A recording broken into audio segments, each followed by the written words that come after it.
Nderuar televizionistë, mirë se erdhët në Open, mirë se erdhët në Top Channel. Edhe këtë hënë do të flasim për protestën e studentëve, e cila ka hyrë në javën e dytë duke marrë një përshkallëzim gati dramatik, nëse duam ta egzagerojmë, nga kërkesat ekonomike dhe sociale të studentëve, sidomos të atyre të inxhinierisë ndërtimit, të paktën kështu filloi, që më pas u ndoqën edhe nga studentë të tjerë apo edhe nga kolegë të tyre në qytete të ndryshme të vendit. Protesta duket sikur është kthyer tani në një model politik social në vend. Protesta po implementon një koncept të ri të pa implementuar ndoshta më parë në Shqipëri, që ka të bëjë me demokracinë e drejt për drejt, demokracinë direkte, që refuzon institucionet e dala nga përfaqësimi, nga parlamenti, nga partitë politike, duke rrezikuar që nëse vazhdon me këtë ritëm konstant të ndesë fitilin e një bombe që nuk dihet kur do shpërthejë dhe çfarë pasojash do të ketë ndoshta për të hedhur edhe në erë sistemin aktual në vend.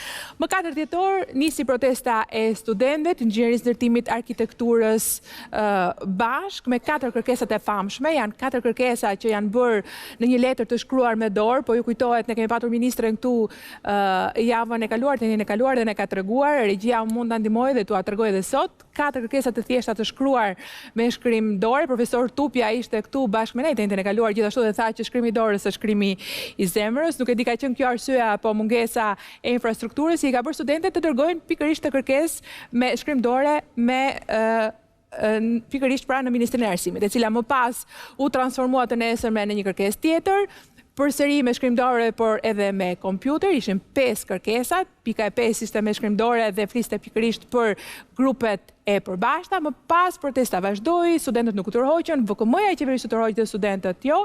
Duke mbritur në ditën e sotme kemi 8 kërkesa. Ministra Nikola zbriti në shesh, por nuk mori përgjigje, mori akuza, mori sulme. Kryeministri Rama u përpoq që dialogonte sot nëpërmjet Facebookut. Studentët sigurisht sot gjithashtu nuk u tërhoqën. Jemi në një situatë ku protesta vazhdon vetëm çdo ditë dhe intensifikohet, por sigurisht nuk mungojnë edhe sulmet, spekulimet ndaj saj, kush kërkon ta marrë në kontroll, kush po mundohet të akuzojë, kush po mundohet të spekulojë. Janë të treja forcat politike të cilat po mundohen në një farë mënyre të udhëheqin dhe të krijojnë edhe kapital politik nëpërmjet protestës. Të gjitha do t'i diskutojmë sot me shumë të ftuar, me shumë lidhje direkte të nderuar televizionistë, edhe me praninë e studentëve në studio. Unë do t'ju prezantoj shumë shpejt panelin e të ftuarve. Paraprakisht ju kërkoj të gjithëve që të flasin në mënyrë koncize, që të kenë mundësi të gjithë të ftuarit në studio, në lidhje direkte këtu, por edhe jashtë, nëpërmjet lidhjeve direkte jashtë televizionit, të kemi mundësi të shprehin dhe të kuptojmë sa më shumë se çfarë është kjo protestë dhe çfarë po paralajmëron një parti, një revolucion apo një proces që ka ndërmend ta shkund politikën. Fillojmë me një material të parë, të përgatitur nga stafi i Open.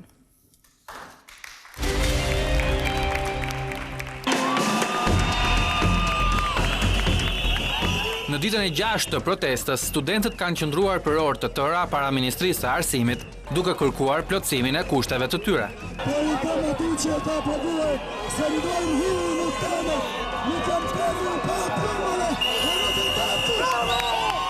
Një ditë më parë ata dërguan një letër me 8 kërkesa, për të cilat thonë se janë të panegociueshme. Letër e cila i është drejtuar Ministres së Arsimit Lindita Nikola, por edhe Kryeministrit Edi Rama. Por këtë të hënë, nga ambientet e kryeministrisë foli edhe kreu i qeverisë që kërkoi sërish dialog me studentët. Ndërkohë teksa Rama fliste, nga protesta e rrugës së Kavajës përballë Ministrisë së Arsimit, dëgjoheshin thirrjet: s'ka dialog, s'ka negociata, plotësoni kushtet. Studentët kanë paralajmëruar një tjetër protestë ditën e nesërme, për të cilën thonë se do të jetë edhe më e madhe, pasi deklaruan se e marta është afati i fundit i plotësimit të kushteve të tyre.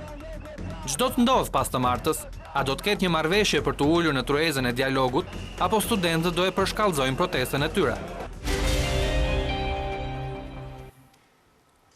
Rikthehemi në studio, ju prezantoj panelin e mbrëmjes së sotme. Përpara se të prezantoj të gjithë, ju lajmëroj që në studio kemi një pranit konsiderueshme të studentëve. Nuk ishte e thjeshtë i sillim në studio, por unë i falenderoj që janë këtu, janë në 2 anët e publikut, të ulur të gërshetuar me publikun e Open. Më pas do kemi mundësi të japim edhe mikrofonin dhe disa prej tyre edhe të kenë mundësi të dialogojnë me panelin këtu apo të ftuarit që kam në lidhje të drejtë për drejta. Pak më parë pash që kishit edhe ato pankartat tuaja, pankartat e improvizuara. Mbase më pas do kemi mundësi edhe ti lexojmë se për çfarë keni ardhur sot të përgatitur, me çfarë pankartash. Veting pedagogëve shikoj dhe ulje tarifash nga njëra anë, pastaj do shohim edhe nga ana tjetër se çfarë kemi. Ju prezantoj panelistët e studios. Me mua është Edvin Prifti, pedagog, antar i Senatit, Universitetit Mjekësisë, shef i kardiokirurgjisë. Mirëmbrëma, profesor. Mirësevë. Romeo Anxhari, pedagog, Universiteti i Tiranës. Mirëmbrëma. Mirësevë. Jani Marka, pedagog, mirëmbrëma, pjesëtar e organizatës politike. Quajtur kështu. Me shumë kënaqësi. Mirë se erdhët. Kemi Kestrin Katrun, pedagogë e Fakultetit Drejtësisë, mirëmbrëma. Mirë se erdhët. Në lidhje të drejtë për drejtë, Arbi Mazniku, nënkryetari i Bashkisë Tiranës, mirëmbrëma. Regjia e kam Maznikun, nënkryetari i Bashkisë Tiranës, por edhe njëri që ka kontribuar fort në reformën e drejtësisë edhe në këtë titull në arsim, më fal, se këto të fjalshat reformë në arsim, reformë drejtësi janë për kaq të shpesh tani. Mirë se erdhe Mazniku. Mirëmbrëma, Mazniku më dëgjon? Mirë se erdhe. Mirëmbrëma, është kënaqësi të shtu. Okej. Luciano Boçi, deputet i Partisë Demokratike. Mirëmbrëma, zoti Boçi. Mirëmbrëma. Mirëmbrëma, mirë se erdhët. Jeni marrë gjatë me problemet e arsimit, do kemi mundësi të debatojmë sot. Keidi Mehmetaj, deputet e LSI-s. Nga zyrat e LSI-s e kemi dhe atë drejt për drejt, do kemi mundësi të lidhemi gjatë emisionit. Mirëmbrëma, Keidi. Mirëmbrëma, zonja Mehmetaj. Faleminderit që jeni me mua. Kam edhe një lidhje drejt për drejt me një gazetare e cila është në konviktet e studentëve, do kemi mundësi që më pas na tregoj pikërisht në cilat konvikte është edhe na rrëfej situatën aty, do të kemi mundësi të lidhemi pas pak. Përpara atëherë se të fillojmë dialogun në studio dhe të jap fjalën më një herë të ftuarve, kam edhe një material tjetër për të prezantuar që ka të bëjë pikërisht me ditën e sotme. Kërkesat e studentëve dhe gjithashtu përgjigjet e kryeministrit. Ti dëgjojmë edhe ato dhe më pas do jemi me më tepër mekanizma për të folur në studio.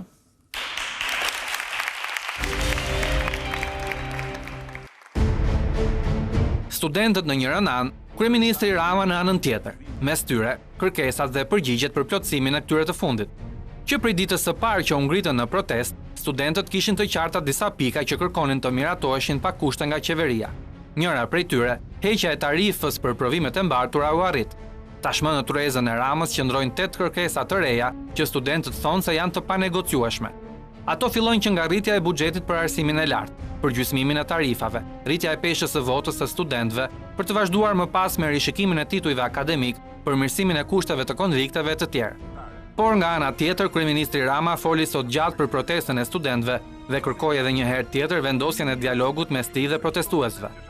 Në fjalën e tij, kryeministri tha se shumë nga këto kërkesa është i gatshëm t'i pranojë, duke filluar nga përgjysmimi i tarifave të studimit, bursat për studentët, përmirësimi i kushteve në konvikte, por edhe futja e studentëve në bordet e administrimit. Megjithatë, Rama shtoi se që këto kërkesa të realizohen, më parë duhet ulur në një tryezë. Rikthehemi në studio, fillojmë të bisedojmë. Unë dua ta nis pikërisht me ju, zoti Marka, sepse ju keni qenë një ndër të larguarit të protestës, përveç banorëve të Unazës së Re. Unë do të pyes pikërisht për atë moment kur ju larguan nga protesta. 24 orë më pas, pra dje ka ndodhur apo jo? Momenti një incident i vogël që juve nuk ju lejuan të flisnin në protestë. Ju folët për ngjarje bombë dhe mua më kujtua një barcalet. I vajti një mekanik në shtëpi dikujt i rregulonte bravën, punoi 10 minuta dhe i mori 20.000 lekë. Dhe ky që e dha i tha, ti 10 minuta, tha, 20.000 lekë? Dhe ju përgjigj, jo, 30 vjet dhe 10 minuta. Ku duhet dalë? Personalisht, po jo vetëm, me 10 student, kemi 4 vjet dhe 7 ditë. Dhe unë nuk jam zbuar nga protesta. Unë kam qenë nga e mërkura dhe deri sot në orën 4 pas dite. Po të kishte në një program kompjuterik, menaxhon televizjet e mia, unë kam qenë kryesisht tek pjesa kryesore përballë ministrisë. Mua nuk më lejuat të flas lirshëm, është e vërtet, u dënova, u zbova nga foltoria. Arsyeja që doja të flisja ishte kjo. Unë dëgjova që këtu ka shumë të ftuar dhe shikoj që fjalët do jetë kufizuar, Kemi kohë. Nuk e di sa kohë. Më tha një orë gjysmë. Dy orë kohë kemi. Kemi marrë 30 minuta tjera. Ngjarja do zbardhet në vijim, uroj që njëherë kjo është e jashtëzakonshme të përfundojë me sukses kauza dhe pastaj gjitha akuzat faktet ne do kemi shumë dëshirë që të akuzat janë në të zbardhin gjitha. Por shkurtimisht ka pas tensione, është e vërtetë. Por specifikisht në atë moment caktuar, aty është e krijuar një kaos dhe një dhunë e jashtëzakonshme për të folur. Dhe unë si pedagog dhe si angazhuar doja të vija atje dhe t'ju thoja bikarike që të lironin pak hapësirë. Në qoftë se i keni ndjekur me vëmendje protestën, për shembull sot. Sot u fol në një mjedis sa që është kjo tavolina këtu, në mes ishte fonia dhe njerëzit, kishte disa moderatorë, ftonin. Po kush ishin? Kush konkretisht? Sipas jush, kush u zboi? Më dëbuan nga e drejta për të folur militant, huligan të partive, nuk janë gjithë studentët që janë me parti, gjithë ne kemi bindje, shkojmë votoj, pavarësisht se unë nuk shkoj të votoj, por njerëz konkret me emra dhe mbi emra, që unë nuk i di tani, por aktivistët tanë janë duke mbledhur prova dhe fakte, fotografi dhe filmime për të shkuar në tyre, si që hyjnë tek Facebooku im dhe nxjerrin fotografia, thua se unë Facebookun tim kam sekrete. Ja, planet po e shikoni, mund të shohim në videoin e parë. Di kam ndier nga brenda, kam ngrënë grushta, jo se më dhëmbin, po një student, imagjinoni, mund gjuaj një student me grusht, një pedagog, po qoftë një qytetar. Përse? Përse? Mora një akuzë, më vonë dëgjova kjo është skandaloze. Unë pas kam kërcënuar me jetë dikë një nga këta studentët, kam dëshmitar, tha, le të vej në policia i do shkoj. Por do shkoj unë. Dhe ka për t'i marrë lekat i zotërisë, ati djalit dhe unë ato lekë do t'i japë jo si Eron Vilia për shkolla, por për aktivizmin e studentëve. E qartë. Pra, vetëm disa persona. Disa, fare pak. Edhe njerë sikur Shqipëria të kishte shumë huligan, Allahu na ruaj, do kisha ishte dhe unë. Disa huligan. Ju nuk mendoni se ju atë ditë keni bërë disa akuza konkrete. Keni thënë, po LSI janë ata. Po kryesisht po në rastin konkret atë. Po natyrisht ne mund të pristim. Ne nuk ishim përgatitur, sinqerisht që do ndodhte diçka kaq e jashtëzakonshme kjo protestë. Na kapi gjithë në befasi. Kemi protestuar për të njëjtat kërkesa, provat janë, fati jonë i keq ishte që ditën që ne protestuam në kuptimin e mbulimit mediatik, ndodhi protesta e dhunshme e Astirit tek kuvendi ku pati disa incidente me. Është saktë, keni protestuar gjithmonë, por nuk keni mbledhur dot kaq shumë persona apo jo? Duhet të flasim pak se çka ndodhur tani. Vërtet ne nuk duam asnjë merit. Ne po i përgjigjemi akuzave. Ju keni drejt bëni pyetje dhe kundër përgjigje. Ajo që pyes unë është sipas jush, protesta e studentëve, nisur edhe nga incidenti që keni patur ju, por edhe nga fakti që keni kaq ditë që jeni aty. A është e dirigjuar protesta? Aty është shumë interesante. Apo mundohen partitë politike? Kjo është tepër interesante, unë thash që apo mundohet të merret në kontroll, apo spekulohet me të? Është mjaft interesante, unë sugjeroj në një student bëjnë një temë doktorature me këtë. Po jo nga këto të plagiaturës, del diçka shumë e bukur. Ta shikoj filmimet janë, rroft rrjetet sociale, gjitha live, se sa dinamike. Shikonin mërkur, të enjte, të premte, ishin 15.000, tha media, unë nuk e di, 10.000, 5.000 protest masive, kishte shtylla, njerëz që flisnin, parullat ndryshme, thirrjet ndryshme, të shtun, të dijen, ndërrojnë situata, ndërrojnë njerëzit që flasin, ndërrojnë parullat, ndërrojnë zvoglojnë njerëzit, rritet dhuna. E kuptoni, kur ishin mira student, pa një foni qendrore, siç nuk ka pasur kur me përjashtim sot që arrit të vendosë diçka apo një pjesë të kohës, nuk ka pasur tentativë, kishte një qendër zëri të. Kjo tregon mungesën e koordinimit. Pra po thua që vetëm të shtun të diel është manipuluar ose është munduar. Jo, po natyrisht, në kuptimin ndoshta nuk e di ka qenë programuar apo jo, natyrisht. Pse ka qenë pushim, studentët nuk kanë dalë masivisht, kanë përfituar nga kjo. Studentët kanë ikur, të jemi realist, në Tiranë ka shumë studentë që vinë nga rrethet dhe janë kthyer në shtëpi. Dhe një arsye që kemi pasur një konflikt, po ka qenë një keq koordinim, do ishte u mendua fillimisht që protesta mund të lihej të martën. U pati një keq kuptim dhe edhe ne u kthyem për të. Kush e drejton? Zoti Marga, sipas jush, kush e drejton? Unë jam pjesëmarrës atje. Ju që jeni të medias thoni. Opinionin. Unë do marr opinionin e gjithëve pastaj. Unë them që nuk e drejton askush në kuptimin atje në terren. As ne televizjes nuk duam asnjë merit. Ne kemi kontribut, por ne nuk e drejtojmë atë, s'kemi se si. Se ju me drejt thatë që ne kemi nxjerrë 1000 student. Dhe ne kemi nxjerrë 1000 student përpara kryeministrisë, nuk kemi qenë në gjendje që t'ia vëmë kryeministit këmbën në një këpucë. Sot jemi në gjendje të gjithë bashkë. Kush e ka vënë? Masa e jashtëzakonshme. Kush i merr ta student që çdo ditë në mëngjes të zgjohen, të nisen, të mblidhen? Motivi. Ju ka vajt thikam palc dhe kjo VKM-ja ishte një shkëndi shumë e vogël dhe i gjitha shpërtheu. Unë jam i bindur që dhe këta që ju mendoni që mund të jenë prapasken andej tutje, nuk e kanë parashikuar që do ishte një ngjarje kaq e jashtëzakonshme. A është e refuzuar organizata juaj, është diçka që për cilën duhet ju pyes? E ndjeni veten të refuzuar si organizatë brenda protestës? Unë jam jashtëzakonisht i lumtur edhe personalisht por dhe për organizatën. Natyrisht, unë nuk do doja që të bëhesha kaq i famshëm. Jo, organizata ka sot akuza që po mundohet të marrë drejtimin e protestës, po mundohet ta manipulojë, prandaj po ndaloj disi më gjatë. Qofse organizata që ka, ju lutem, qofse organizata politike me që doni, ka disa vjetra aktivistë që njihen me emra dhe mbiemra, kanë kontribut, se nuk jemi anonim. Qofse ju mendoni, apo publiku, apo populli shqiptar, që ne mund të marrim drejtimin e një proteste kaq madhe, atëherë nuk e di ku qëndron arsyeja në këtë vend. Ma më kuptoni, ku e kemi në atë fuqi? Me çfarë mjetesh, si mund ta marrim në kontrollin? Ne jemi aty për të dhënë kontribut, në rastin konkret lëvizja për universitetin, bashkë me student, bashkë me pedagog, bashkë me qytetar. Kemi fatin që ne këtë çështje i kemi artikuluar tash e 4 vite dhe na bëhet shumë qefi që kemi qelluar në shenjë e kemi vënë gishtin në plagë dhe qytetarët dhe studentët i kanë këto probleme. Pra jeni të mirë pritur, më pas do ndoshta do kemi mundësi ta ndajmë edhe me studentët. Ne jemi aty, çdo më thënë, unë sot kam falë me që nisemi nga incidenti, po thuaj se incidenti vetëm ka qenë, se nuk dinë se ka. Jo, ka pasur disa incidente, të shpjegoj disa detaje. Pak mediatik ka qenë. Aty në rrjetet sociale mund të shkruajnë njerëz edhe fjalë të ndyra për mua, po siç lavdëron dhe pjesa tjetër, hajde ndajeni ju të vërtetën. Tani unë jam njëri i denigruar ose jam njëri me vlera. Kush e përcakton? Do sugjeroja që mos të bëhet kryefjalë. Dakor. Jo, është moment që vlen lutem profesor, është moment që ne duam ta sqarojmë, pastaj kam qëndruar pas incidentit deri aty, deri në 4 pasdite, kam qenë sot që në mëngjes, kam folur me njerëz që nuk i njeh, ju kam vajt vet për t'ju shpjeguar situatën, i kam parë në sy, dhe një pjesë mirë të tyre kam marrë miratime aty. Ka pas raste se turma është nuk kur s'ka një qendër zëri që menaxhon, një qendër siç ju e thatë, merr dhe kot në një kuptimin e thirrjeve. Dikush ja bën atje, fillojnë gjithë. Dhe më kanë ardhur studentë dhe qytetarë, më falë kanë thënë, nuk e dija si ishte situata që unë kam bërtitur, se ata thjesht kam bërtitur, se aty u krijua një hilaritet. E qartë. Dhe pa fund mesazhe në Facebook edhe komunikime. Sipas jush sulmet që po merr organizata tani. Ne jemi e vetmja pengesë atje për këto forumet partijake, e qartë fare. E vetmja pengesë për agjendën e tyre. Se studentët jo? Studentët jo? Po unë jam aty, pse nuk bindeni? Jo, pyetje po bëj unë. Po disa pengesë për njëri tjetrin këto forumet që kanë i bie të jenë pengesë edhe për njëri tjetrin ato, sepse i bie të kenë interesat të ndryshme. Duhet pyetni forumet se çfarë interesesh kanë. Pra ju po thoni që organizata politike është duke shpëtuar në një farë mënyrë nga manipulimi politik protestën. Ne nuk po e mbron. Ne nuk po mbrojmë, jo. Ne jemi aty bashkë me zërin e mira studentëve dhe qytetarëve. Jemi të qartë, mërkur, të enjte dhe të premte, qytetarët që ne kam parë nuk kanë vretur raste incidentesh, protesta ka qenë, le të themi, e qetë.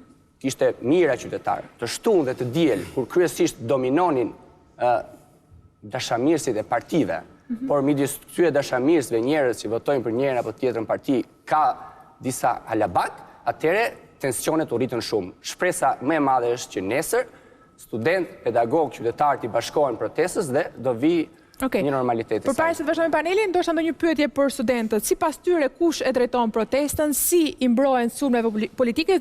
Doja ta fajin, meqense kishim koordinuar të ulej në studio në panel me Agret Tafajin, vlen të thuhet, po ai nuk pranoi të ulet këtu, tha unë jam një nga të gjithë dhe do të ulem bashkë me shokët e mi me studentët, apo jo, Agret?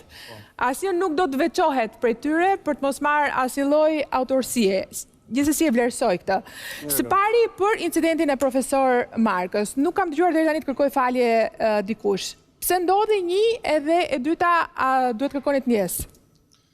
Incidenti faktikisht ishte një pikë shumë delikate që po ndodhte brenda protestës, por aty ndodhi një gabim, le të themi edhe nga një profesor i cili ka një statur, pra një profesori nuk mendoj se mund t'i lejohet të bëhen gabime. Një studenti patjetër që nga nxitimi Kush bëri gabim? Por profesori në momentin që tha që brenda nesh dhe duke drejtuar me gisht një rreth aty afër, atëherë patjetër që u krijuan indicie për fillimin e diçkaje. Dhe përpos kësaj fakti që profesori përsëri tha që shiko se kjo është një protestë dhune, ato filloi dhe u masivizua gjithçka.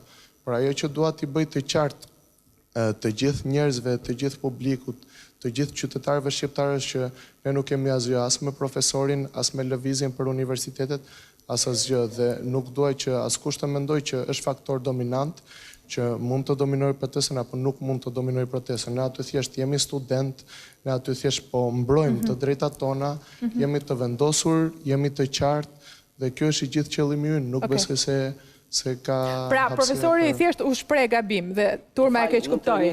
Unë nuk isha shprehur para se të ndodhi. Unë këto shpreh i bëra më vonë. Ankesat e mia për dhunë erdhën pasi unë e psova në kurrizin tim.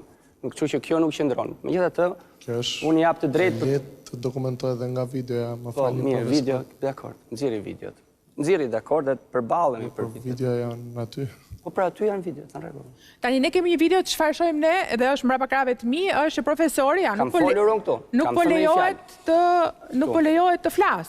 Qofse unë kam folur dhe unë kam thënë një fjalë që ka qenë, dhe kush jeni ju që të gjykoni një profesor bie fjala?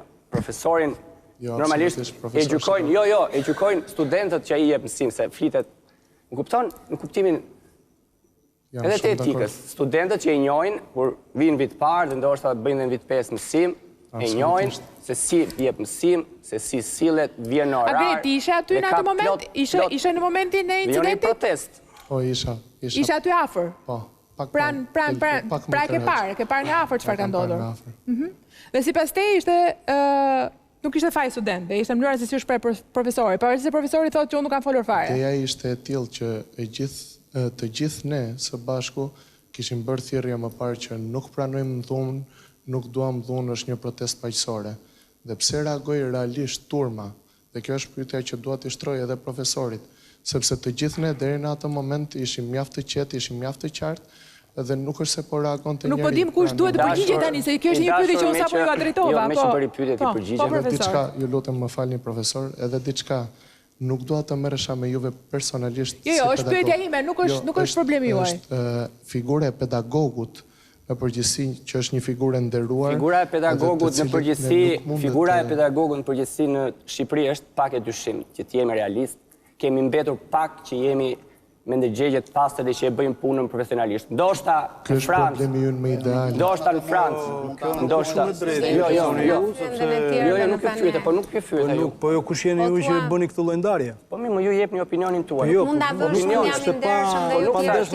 Unë mund ta fus veten tek ata që thoni ju që ne jemi pak, por unë nuk e ndaj dot veten nga kolegët. Ashtu siç edhe studenti nuk e ndau veten nga kolegët, por nuk ka sens.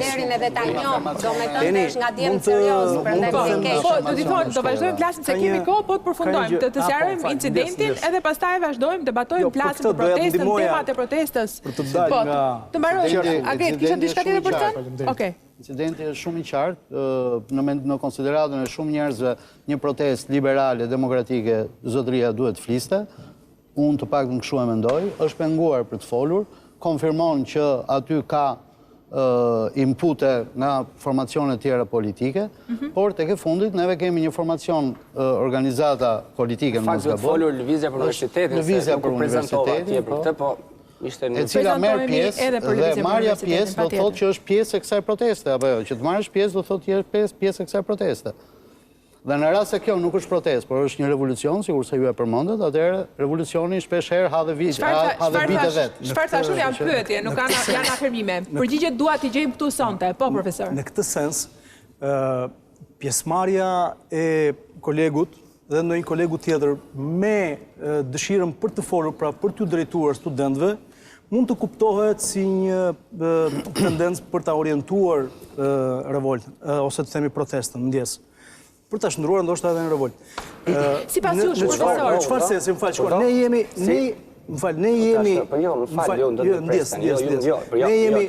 unë ju lash të flisni. Unë po të flisja dhe unë do e drejtoj atë, jo është akuzë e rëndë. Çfarë? Jo, para akuza. Unë ju aluduat që unë mund të bëja një fjalim hipotetik që mund ta shtyja në revolt. Ta kisha bërë unë herët, jo kështu sa. Prirjet politike nuk është se kam lutem, jo. Po ta kisha bërë unë atë gabim. Argumentit lutem, kam respekt. Të lutem, ke respekt, jo kujdes.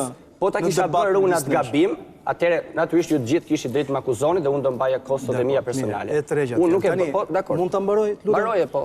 Jemi edhe për debat, mos u troni nga debati profesor. Duhet jemi të kujdesshëm kur bëjmë fjalë për protestë të studentëve. Pra, janë sapo tha, nuk është për studentët, është për universitetin. Fal, tha që e studentëve thash. Është për universitetin. Për universitetin, por në momentin kur marrin iniciativën studentët, ne duhet jemi të kujdesshëm. Duhet jemi të kujdesshëm ne. Pra pedagogët mund ta përkrajmë nga jashtë, mund të shprehim mendime e tjerë, po kur shkojmë atje, duhet të respektojmë ata që kanë dalë, se ata tani i kanë dalë, jo, më vjen keq. Se unë do thoja ndalë dhunës atje. Distancojmë nga ajo gjë. Tani nëse duhet ta themi këtë të gjithë unë do shkoja atje do thoja djema, fëmijë, krijoni hapësirë lirie këtu. Këtë do thoja. Absolutisht, të gjithë duhet të flasin, por me një farë kujdesi, këtë po them. Me shumë kujdes sepse ju thatë profesor, aty ka pasur edhe profesorë të tjerë të nderuar, për shembull profesor Tutja. Do pyesim, mund të flas. Ja t'ju marr një rast. T'ju marr rastin tim për shembull ditën e parë të kam shtypjen se ka qenë Tejntën, apo nuk e di të mërkurën, në mos gaboj, po. Kam folur edhe unë një ditë. Të mërkurën, unë kisha mësim dhe i pash studentët të grumbulluar në orën 8:30.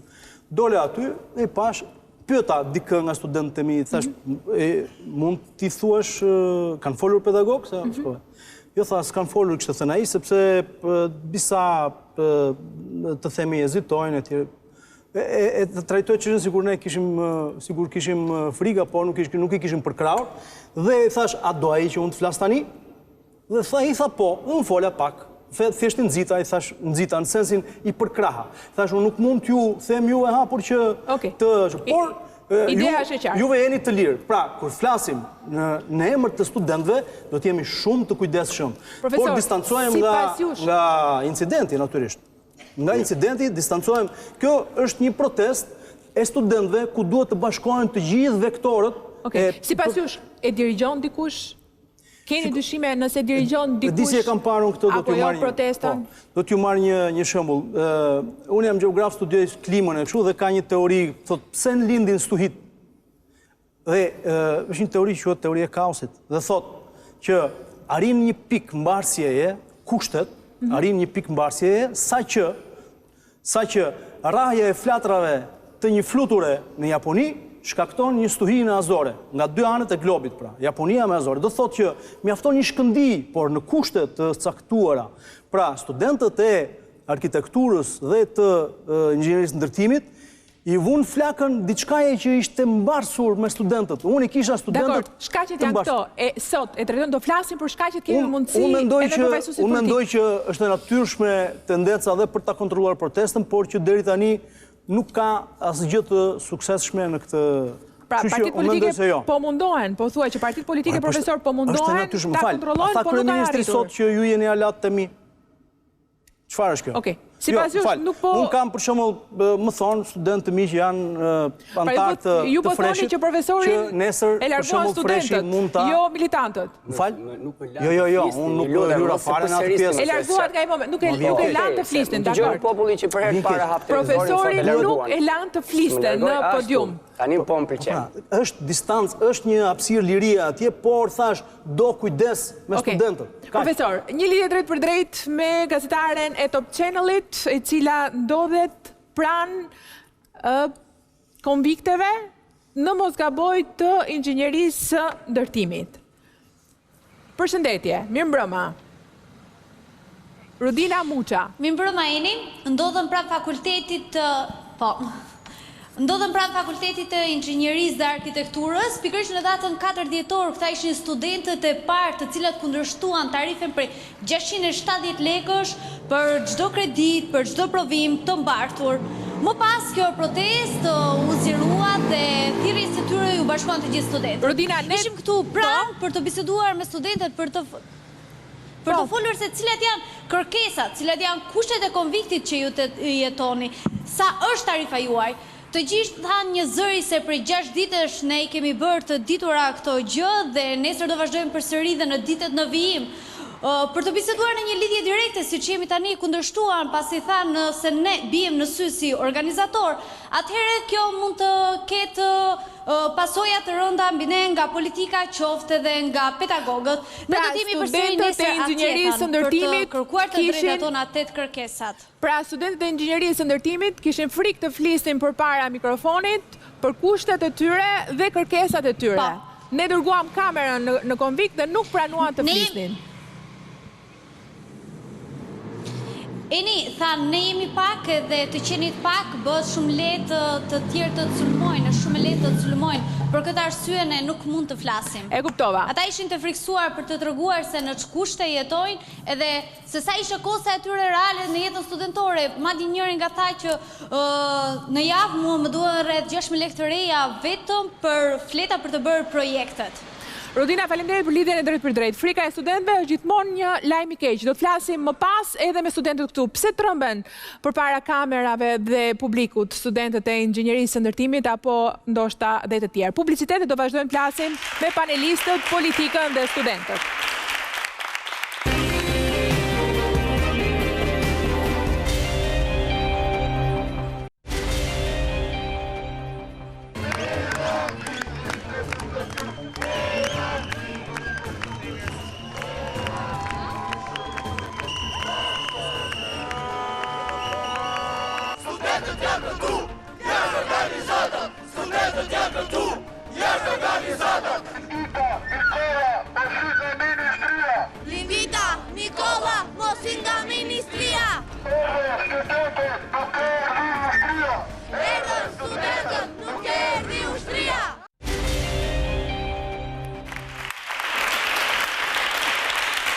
Profesor Marka, ndërkohë që shikonte këto plane, po bënte një lloj dallimi. Çfarë po thoshit profesor që gjatë ditës së sotme ose të paktën këto pamje që pam, ka sheshi në qendër është i lirë, po thoshit. Po, ishte i menaxhueshëm, nuk kishte. Ndërkohë që ditën që ka qenë incidenti? Po, shikoj vini pamje, prapë dhe shikoni, edhe nuk kishte. Mund t'i vëmë të dyja pamjet regjia? Bëni pyetjen. Paralelisht me njëra tjetrën pishohem për të bërë diferencën. Kolegja kishte pyetur, si hipa unë karriget? Unë që hipa në karrige më la dikush.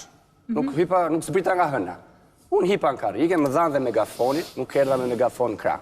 Ma dhanë, e vura të flas, dhe filloj njëri këtej, tjetri këtej. Okej, kjo ishte.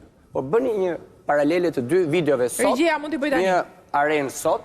Edhe tjetrën, edhe videon tjetër, të dyja videot njëkohësisht, regjia, nëse mundemi për të parë më pas e për të bërë diferencën. Dhe ndërkohë që regjia mundohet të bëjë pikërisht të gjë, po ja fjalën Marlin Muçës. Ka patur midis jush militant nga partitë politike që kanë kërkuar të menaxhojnë protestën. Padyshim që ka pas përpjekje të vazhdueshme. Dhe pikërisht në atë incident për cilin po flisnim. Unë do doja ta nisja kështu. Nuk besoj se Shqipëria ka pas diçka më të bukur të 28 vjet sa këto protesta. Prandaj ju lutem shumë, mos se kemi 30 minuta që merremi me një incident që ka lindur për një grushti. Protesta janë ka qenë e hapur për gjithë studentët, pavarësisht bindjeve të tyre dhe sigurisht që pjesë e protestës nuk mund mungonin dhe studentë pedagog me bindje marksiste-leniniste. Kaq kisha unë. Ishte provokim ky Marka? E njoh. Ishte provokim, jo, ju lutem. Me radhë do ju jap fjalën, kemi bërë paktin. E di shumica prej studentëve që janë, po doja fjalën. Shumica prej studentëve që kam në studio, po sidomos të tjerë që nuk erdhën në fakt, nuk mundën të vinin, arsye kryesore ishte se ishin të gjithë të ngjirur, shumica e tyre. Kam folur edhe me Klodi Lekën, edhe me personazhe të tjerë që kanë qenë disi qendror në gjatë këtyre ditëve të protestës, të gjithë të ngjirur dhe të pamundur për të folur sot, profesor.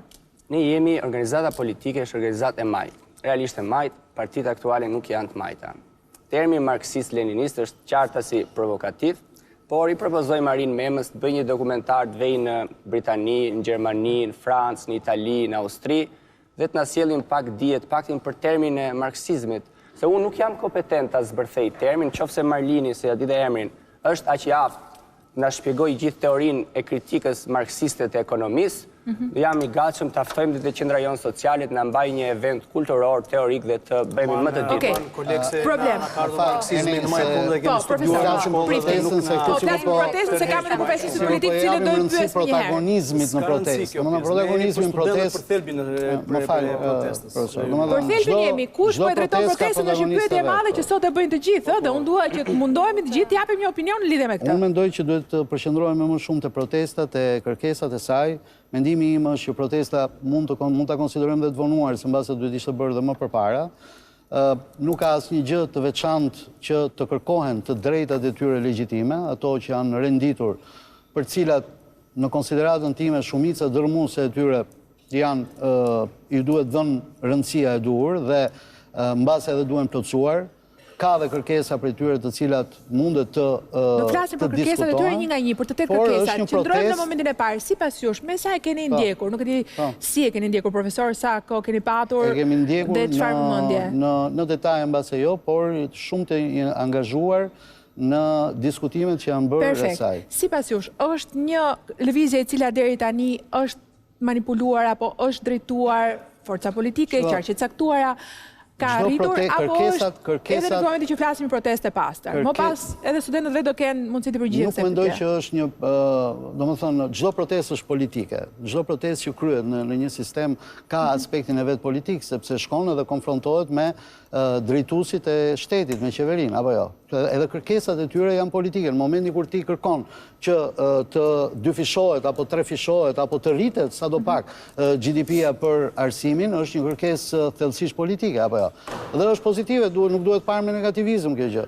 Pastaj, nëse ka një parti, një formacion politik mbrapa kësaj proteste, apo janë disa formacione që prevalojnë, kjo është i çështje pastaj që i bie një enigmë, këtu jemi duke bërë 007 se nuk na takon neve të flasim mbi këtë çështje.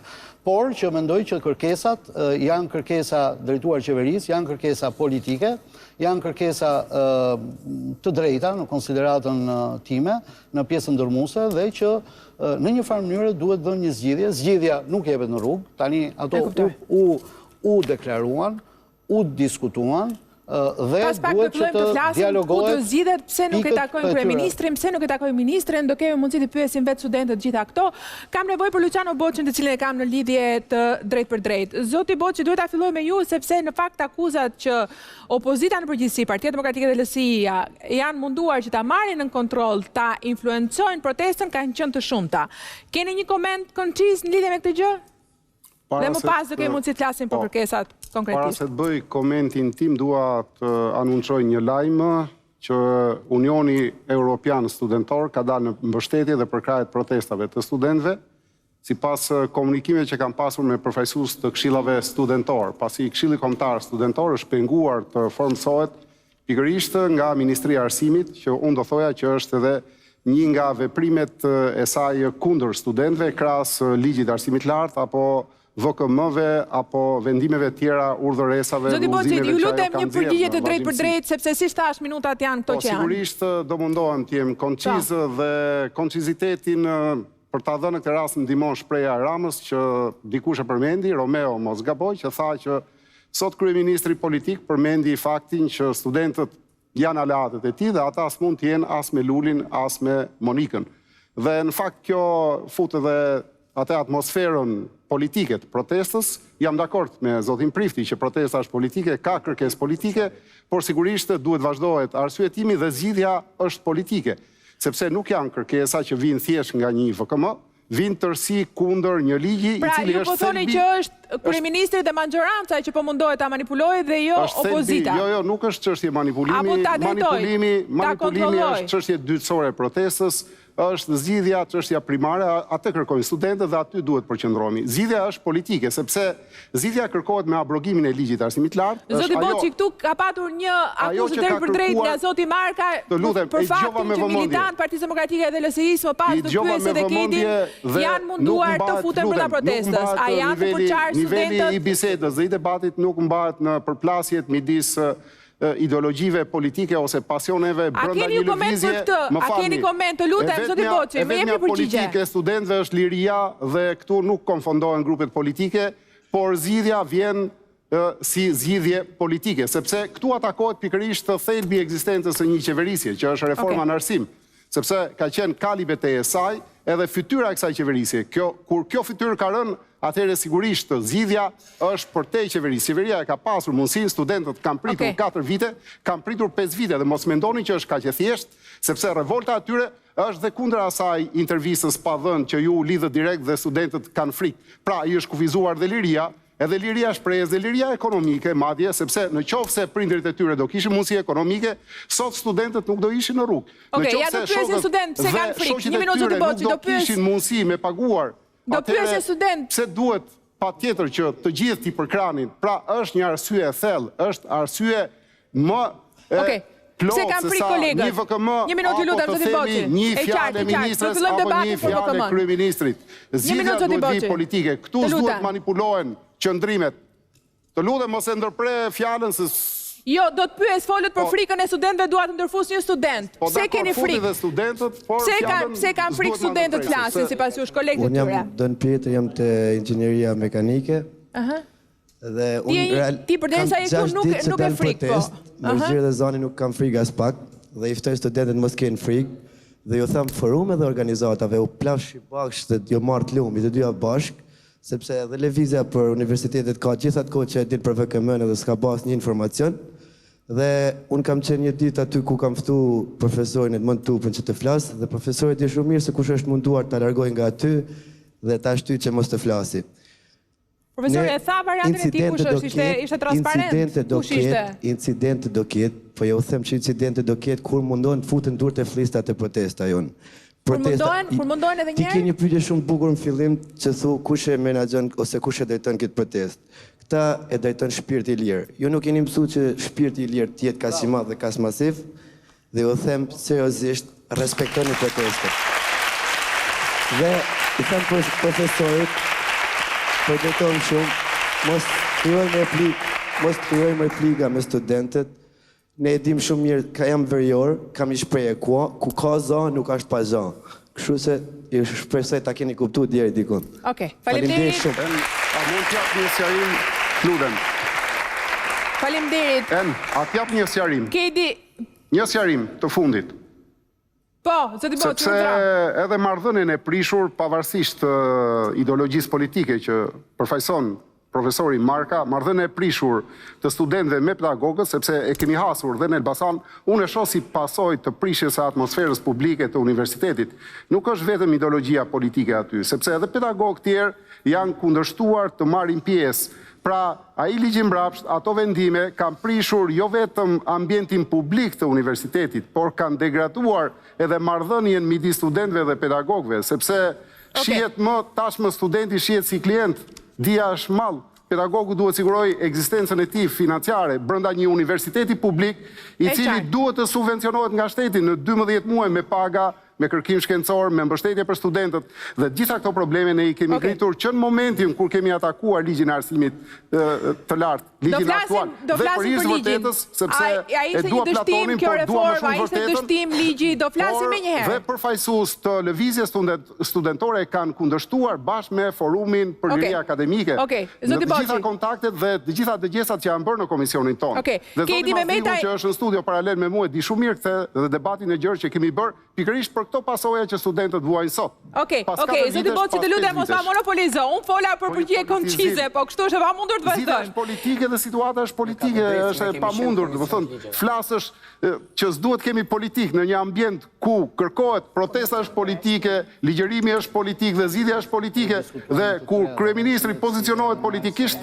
atëherë çfarë do thotë kjo? Do flasim tani për kryeministrin, kemi dhe Mazdikun, të cilët i drejtoj disa pyetje për ligjërimin e kryeministrit sot. Por përpara kësaj dua regjia të lutem zonjën Mehmetaj, Kedi Mehmetaj, pasi kam një të pyetje edhe për të lutem më ndihmo Kedi, dua një përgjigje koncize. Apo mundoheni të infiltroni pjesëtarë të LSI-s apo forumeve rinore të LSI-s brenda protestës për ta marrë atë në kontroll?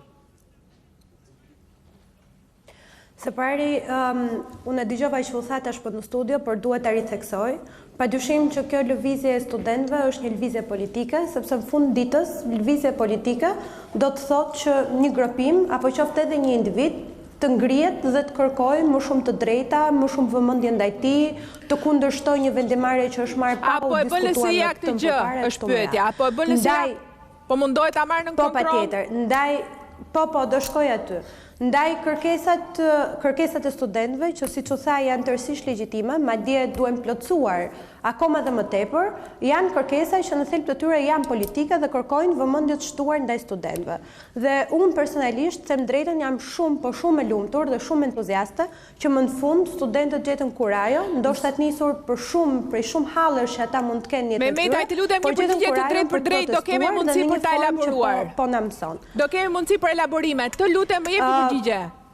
Që të kaloj, ke mundësi të kaloj në fazën tjetër të emisionit. Lëvizja socialiste për integrim Lëvizja Socialiste për Integrim është një parti që tashmë dihet nga gjithë shqiptarët që mbështetet në të shumtën e saj prej djemsh e vajza shtreja.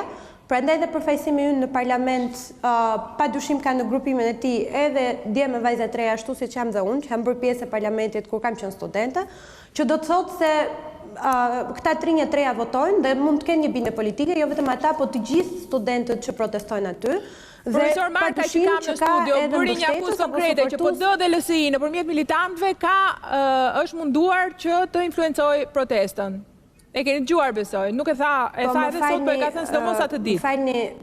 Më falni, unë personalisht në asnjë rast nuk do merja përsipër të thosha as kujt studenti, as studentëve mbështetës LSI-s që janë aktivist politik pikrisht për drejtat e tyre që të mos marrin pjesë në protestë. Kjo do të ishte pa sens e pa mend. Madje ndihem shumë keq, jam një vajzë 25 vjeçare dhe që nuk marr dot pjesë në protestë sepse jam pjesë e një partie politike. Një sqarim nga profesor, të mos bëjmë këtë ndërhyrjen politike. Tani padyshim që studentët dhe trinj do marrin pjesë të protestë dhe s'ka pse të ketë asnjë kompleks në këtë aspekt dhe gjithë ky debat se kush e drejton dhe kush e menaxhon partitë forumi, do duket një debat për të fshehur frytën. Ju të LSI-s mbështesin që aty ka student, padyshim që aty ka student.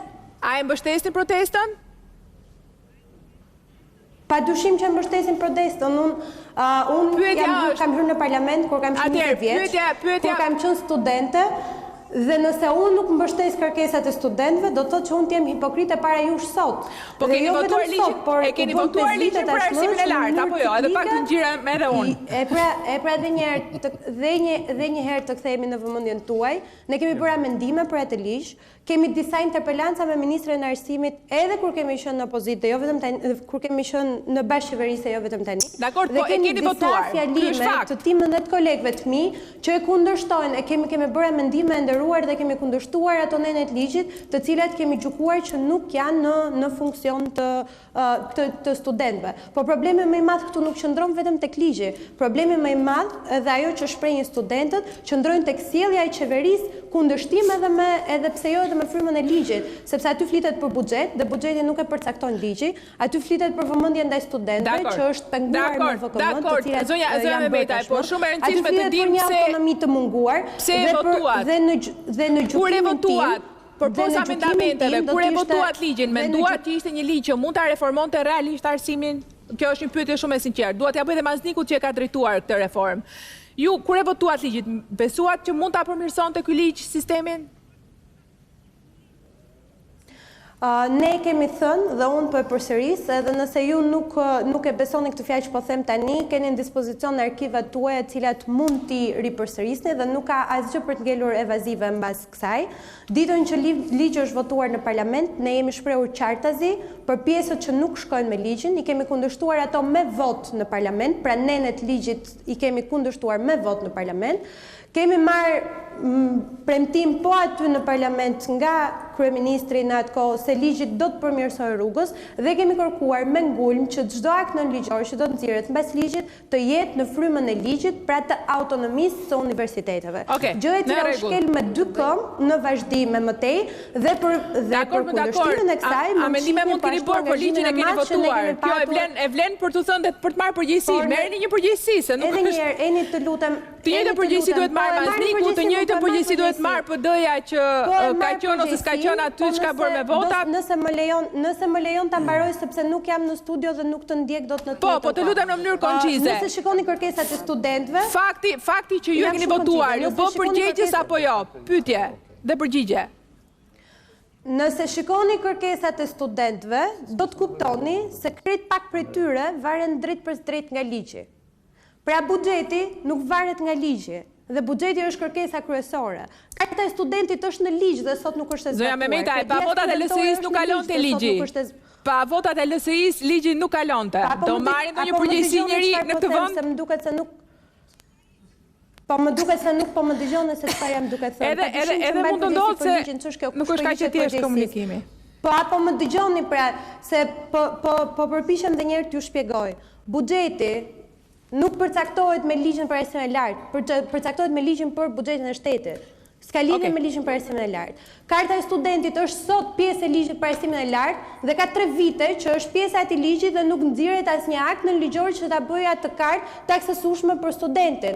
Investimet në konvikte janë padyshim kërkesa përsëritur vit pas viti dhe kjo prap nuk lidhet me ligjin për arsimin e lartë. Përfaqësimin e studentëve kemi qenë ne që nga 0 e kemi çuar në 10% dhe që padyshim marrin përgjegjësi që duhet të ishte shumë e lartë, këtë e marrin përgjegjësi që duhet të ishte shumë e lartë për studentët.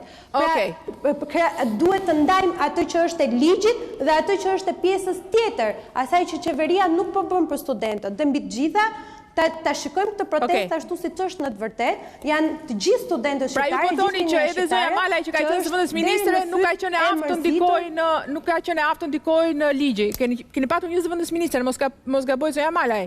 Nora Malaj apo jo? Nuk ka patur mundësi të ndikojë në ligj. Po. Nuk ka patur mundësi të ndikojë në ligj. Zoti Mazniku që është në anën tjetër të linjës, besoj që mund ta konfirmojmë mbas meje, sepse kanë qenë zëvendës ministre në të njëjtën kohë, që zonja Malaj përgjigjej për si zëvendës ministre për arsimin parauniversitar. Në fakt, më vjen një mesazh që thotë që zonja Malaj ka bërë dhe fushat për ligjin, po unë këtë nuk e kam parë. Është një mesazh që më vjen në celular, ndoshta Mazniku mund ta kujtoj. Mazniku, ndonjë përgjegjësi për këtë reformë? E quani të dështuar reformën në arsim duke patur të reagim kaq të madh të studentëve? Absolutisht jo. Reforma në arsimin e lartë është një reformë e cila ka nevojente të vazhdojë një seri fazash zbatimit të saj, po unë besoj që sot sistemi i arsimit lartë është në mënyrë të prekshme më mirë se sa sistemi ishte përpara se ishte reforma. Ka 3 vite që nuk del VKM-ja, thot profesor Marka. Nuk ka dalë akoma udhëzimet. Që të ke mundësi të ndërpres, sepse unë s'pata mundësi të ndërpres askënd. Po ja është privilegji. Të jap një argument deri në fund dhe pastaj edhe zotin Marka mund të japë përgjigjet që kërkon. Sistemi sot është në mënyrë qëndësishme shumë herë më mirë. Kemi parasysh që vim nga një situatë në cilën kishim në sistemi publik dhe privat, universitete pa kriter, kishim një mori kioska qytet që tashmë nuk funksionon më. Kemi një sistem shumë të qëndësishëm nga ana e funksionimit, kemi një sistem i cili më së pari është tërësisht autonom. Pra, nëse çdo profesor mund thotë që sistemi i ri e garanton autonominë universitare në mënyrë shumë herë më të qëndësishme se më përpara, kemi një sistem i cili i jep të drejta masive akademike dhe financiare të papasur më parë institucionet e arsimit të lartë. Por padyshim që ka akoma shumë për të bërë për të pasur mundësi për të përmirësuar sistemin. Çdo kush që është aty në studio e di shumë mirë që sistemet e arsimit lartë janë sistemi që ndrojnë mbi në sistemet i vjeçare. Nuk mund ndrojnë për 1 apo 2 vjet. Kemi mundësi ta bëjmë, mos bëjmë monologje, të lutem, të bëjmë një debat. Do vlerësoja shumë që kohën që ju dha dhe njerëzve të tjerë kisha mundësi të shpjegoj edhe unë 2 gjëra, meqense do të ishte e rëndësishme ta bëni këtë gjë. Shkëmbejt më mirë dhe kam edhe një zonjë këtu që nuk ka folur akoma, po unë do jap mundësinë që të debatoni. Po besoj duhet që ju dhat kohën kolegëve, do ishte vlerësueshme që të kisha pasur unë një moment. Do ju jap. Shqisoj kur janë studio dhe ne kemi qenë andaj paralel dikur. Disa gjëra shumë vogla për sa tham herët se këtu ka shumë çështje. Jo, për këtë që po thot Mazniku që se kishit se për atë ma kërkuar. Shumë shkurt. E dim gjithë që çdo njeri është qenie politike. Po dole nga shtëpia dhe protestove, kjo është politik, bijem dakord.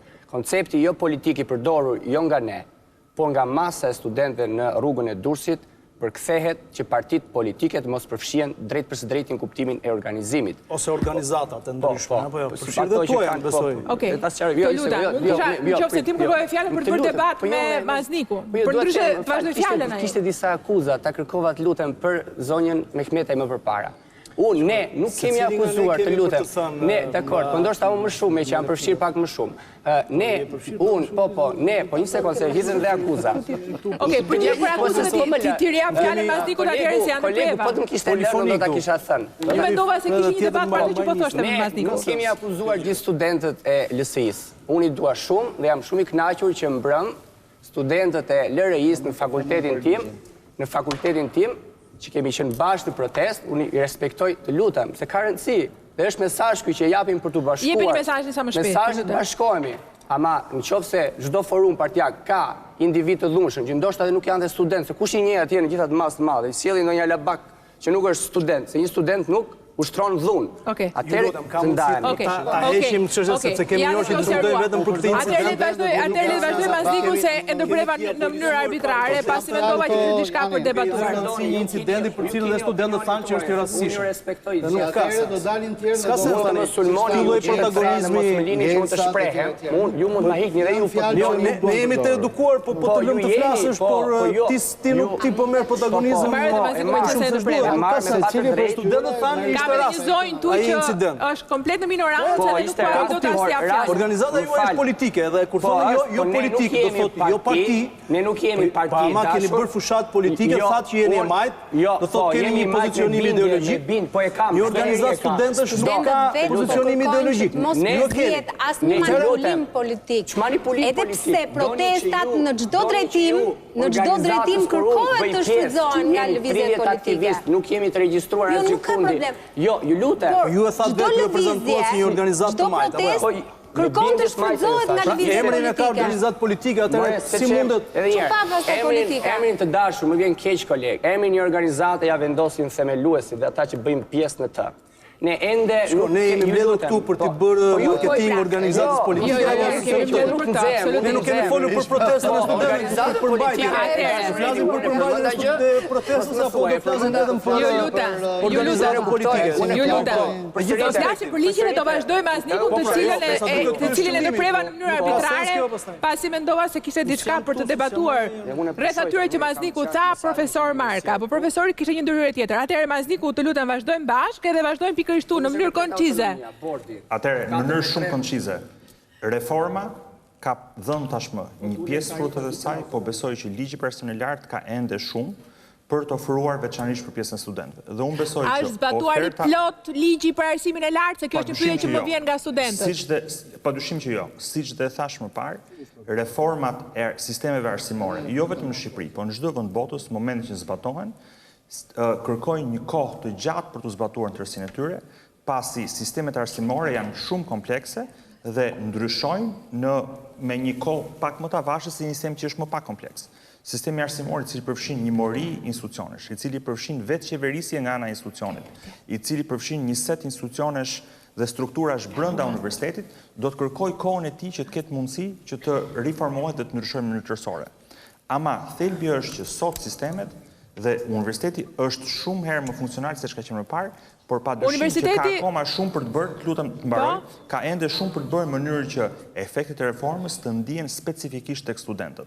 Dhe unë besoj që ky është elementi i cili sot po flasim, dhe unë mendoj që protesta e studentëve është një moment shumë i dobishëm për të pasur mundësi që ta çojmë reformën dhe një hap përpara, në mënyrë që efektet e reformës, të cilët deri tani kanë qenë kryesisht të fokusuar në elementet institucional, të kalojnë dhe të ndjen nga ata që janë përfituar sistemit që janë studentët.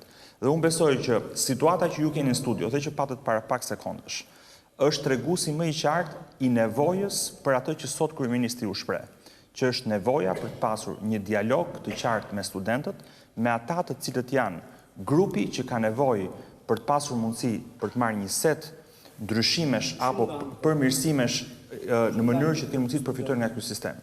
Dhe vetëm dialogu mund të na çojë përpara.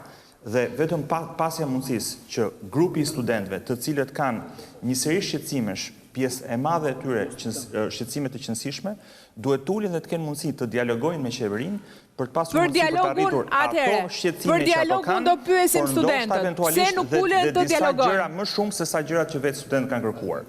Sepse ju jeni një studio televizive, ju drejtoni një emision dhe u krijua sot në studio midis jush dhe midis studentëve një moment kakofonie. Zoti Marka foli gjithashtu qartësisht për një moment kakofonie vetë në protest.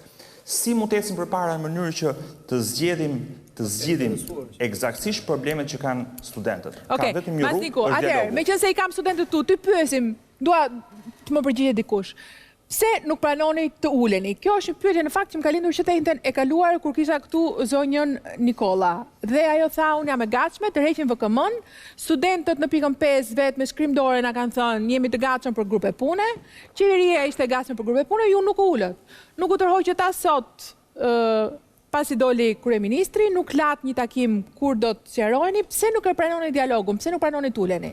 Në qoftë se të gjithë figurat politike apo pedagogët e kanë ndjekur protestën tonë që nga fillimi, kemi qenë që të qartë që në ditën e parë që nuk pranojmë asnjë lloj organizate politike, forume rinore apo politik që do përfshiret. Dhe në momentin e parë që ata janë bërë pjesë apo kanë tentuar të bëhen pjesë e protestës, janë larguar me njëherë nga gjithë studentët dhe jo vetëm nga disa grupe apo eksponentë të forumeve.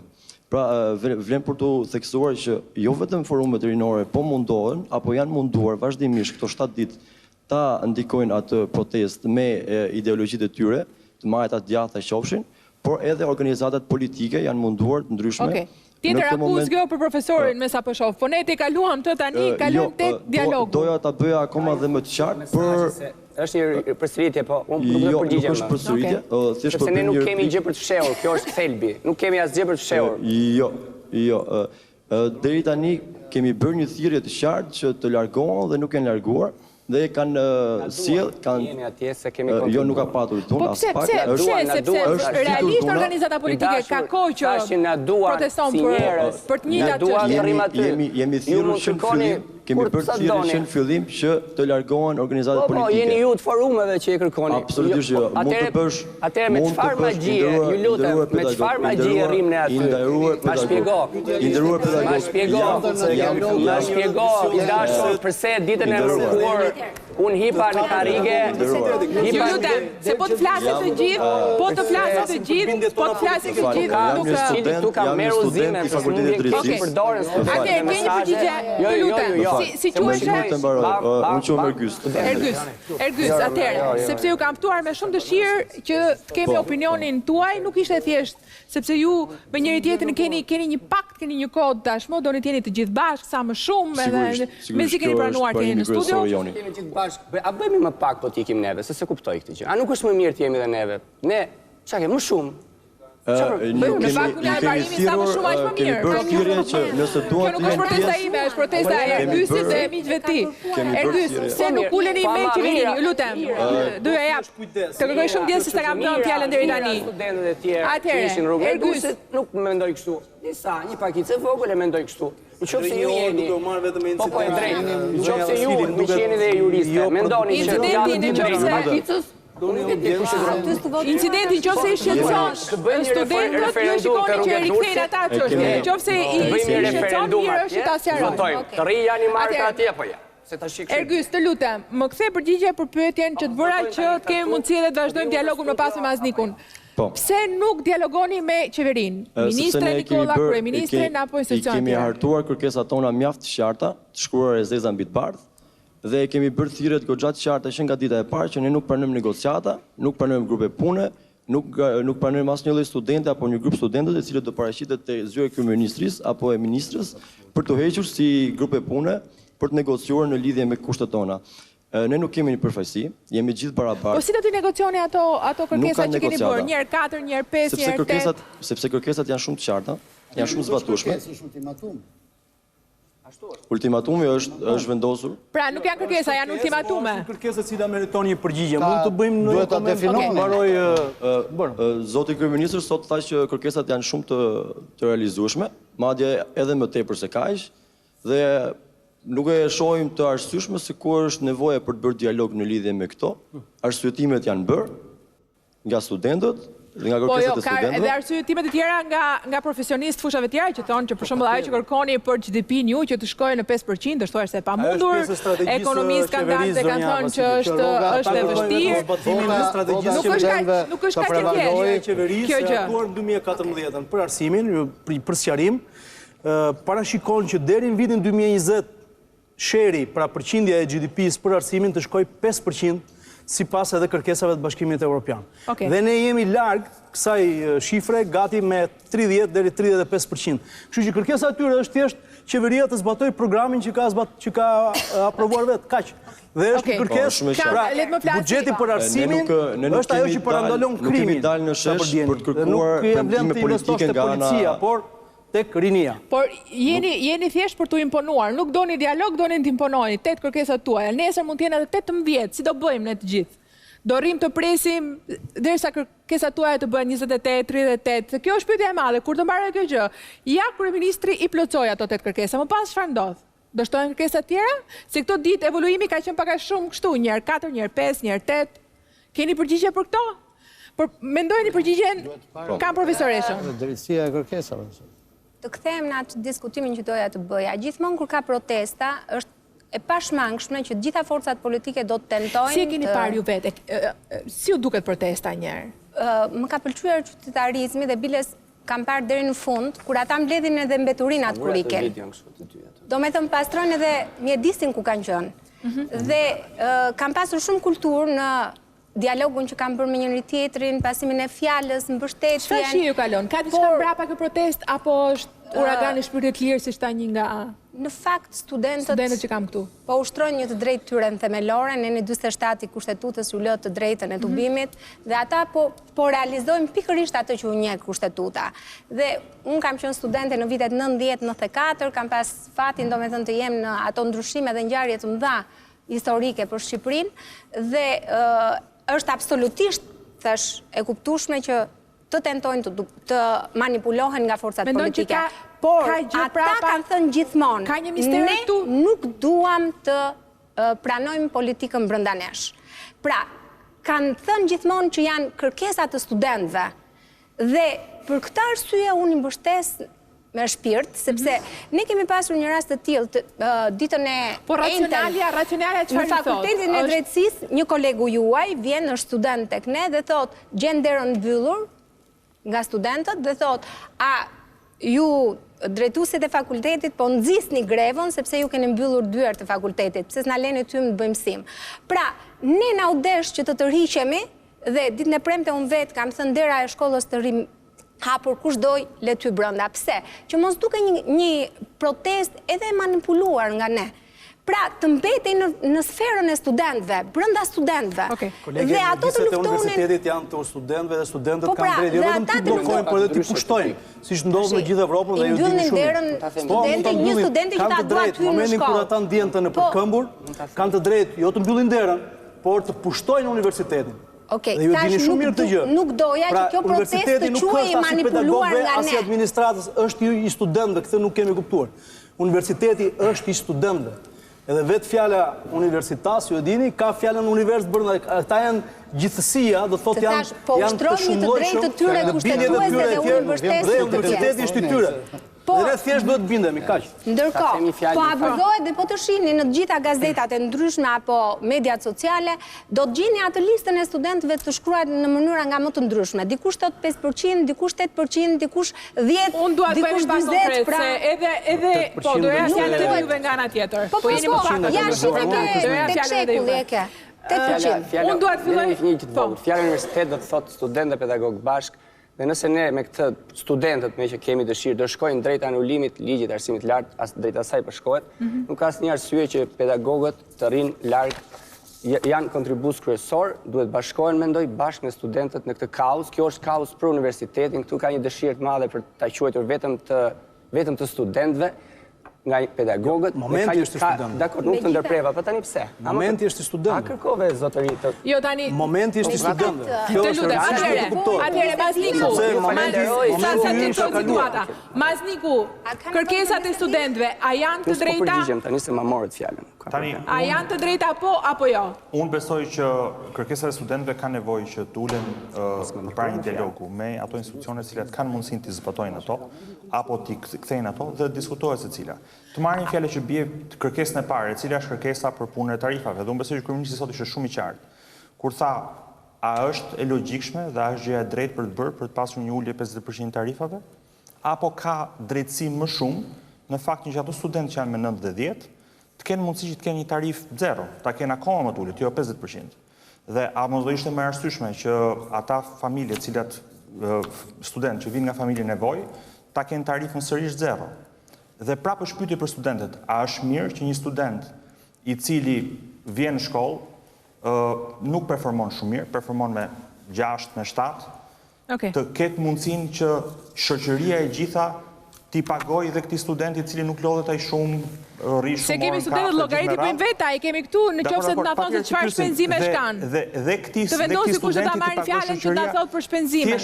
Thjesht jemi të qartë. Sot që flasim neve, shoqëria, jo qeveria, shoqëria shqiptare për çdo student pagon rreth 1.170.000 lekë në vit. Kërkesat e studentëve, regjia, i kemi mund po janë brapa kravet mi, po mund t'i keni edhe në... Pra, kosta e shoqërisë për çdo student është me vetëm pjesa publike, financimi publik, është 1.170.000 lekë në vit.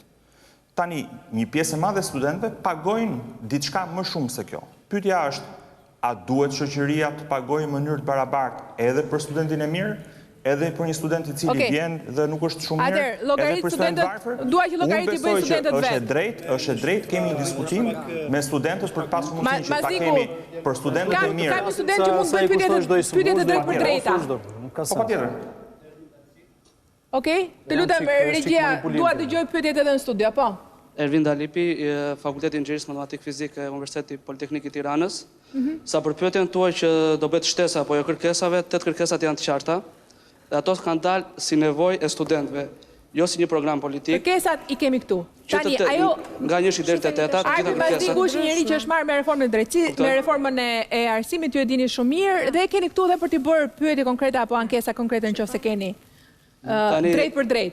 Unë dua të di, çfarë të nxori ty personalisht në rrugë këto ditë? Unë e shkoj veten të gjitha ato 8 kërkesa, që nga ana ekonomike, që është e pa logjikshme që në një vend që paga mesatare është 220.000 lekë të vjetra dhe tarifa mesatare vjetore në universitet jetë 350.000 lekë dhe më shumë. Kjo më kanë nxjerrë mua si student, më kanë nxjerrë gjithashtu... Çfarë punë bëjnë prindrit e tu? Imat është mekanik, gjithashtu dhe është dhe invalid pune, që dhe mundësit janë dhe më të pakta, dhe unë gjatë 3 viteve universitet nuk jam trajtuar për këtë rast. Dhe si shtash, prandaj shikoj veten të 8 kërkesat aty, që nga pagesat, që nga aftësia pedagogëve. E dëgjuat kryeministrin sot? E kam dëgjuar kryeministrin sot, dhe dua t'i them kryeministrit që lëvizja jo nuk është as pak politike.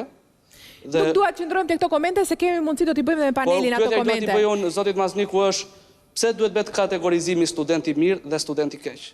Nëse do të hyjmë kësaj teme, ai do dali humbur. Prandaj të 8 kërkesat që janë aty, janë për të gjithë studentët. Nga i studenti që ndoshta për 1.001 arsye nuk ka kohë studiojnë, ndërsa edhe ai student që shpenzon deri në 5-6 orë. Prandaj zotit Mazniku ta lërë këtë pjesëmjan dhe të përpiqet të futet te 8 kërkesat. Okej. Kërkesat, edhe njëri them zotit Mazniku nuk ka dialog pasi kërkesat tona janë të qarta. Ato kërkesat janë një ndërtesë dhe kur ajo ndërtesë të mbarojë së përfunduari, i siguroj që ne nuk kemi lëvizje politike, po ne do të rikthehemi përsëri në auditore, kur ta shikojmë që na vin pedagog të denj, të ulemi në salla që kanë ngrohje dhe kur ne të kemi përkrahje që nesër të kontribuojmë për të vend. Faleminderit. Të përgjigjet Mazniku dhe pastaj vazhdojmë.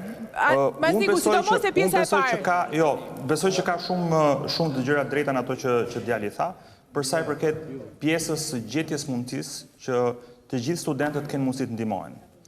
Por ama nga ana tjetër, unë besoj që ka dhe një moment që duhet që dhe studentët bëjnë një pyetje për veten e tyre. A duan kryejmë një shoqëri në cilën edhe ata që mundohen, dhe ai që rri dhe lodhet shumë gjatë për të mësuar, dhe ai i cili punon shumë fort me mësimin, dhe ja del dhe ecën përpara, të vlerësohet nga shoqëria njësoj si ai që nuk mëson aq shumë. Tani le ta shohin njëri tjetrin në sy dhe të jenë sinqertë. A kanë mes tyre nxënës të cilët studentë të cilët nuk lodhen aq shumë, studentë të cilët tentojnë ta kalojnë, ta marrin pak më thjesht? Unë kam qenë student vetë dhe kam pas të tillë në klasë, cilët nuk e kishin shumë seriozisht shkollën. Po tentonin të gjenin një mënyrë si të kalojnë mirë saj.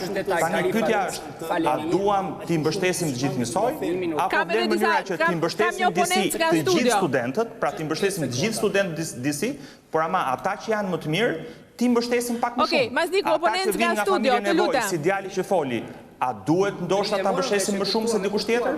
Regjia hapet, lutem. A janë të dobishme për zgjidhje të mundshme? A do ishin për zgjidhje interesante për studentët? Financimi i arsimit është çështje modeli dhe vizioni. Ta kuptoi zoti Mazliku dhe gjithë publiku. 17 vende të Bashkimit Evropian e kanë me 0 tarifa.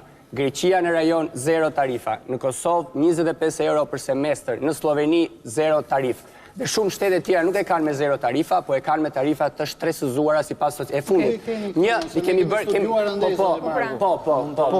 keni studiuar këtu te Fakulteti i Shkencave, neve kemi studiuar në Universitetin Italian, edhe kemi paguar për studimet tona. Jo, ke gabim të, jo, për ky është difamacion publik, jo, nuk mund të të lejoj që të flasësh. Evropa, Universitetet Evropiane paguhen, dhe janë me fashat e të ardhurave të në Greqi falas. Në qoftë se familjes nuk kanë të ardhur, atëherë nuk paguhen. Më lini që po s'mund publiku ka qërandu, ka qërëndon. Publiku më fash. Po s'është nuk të e fare.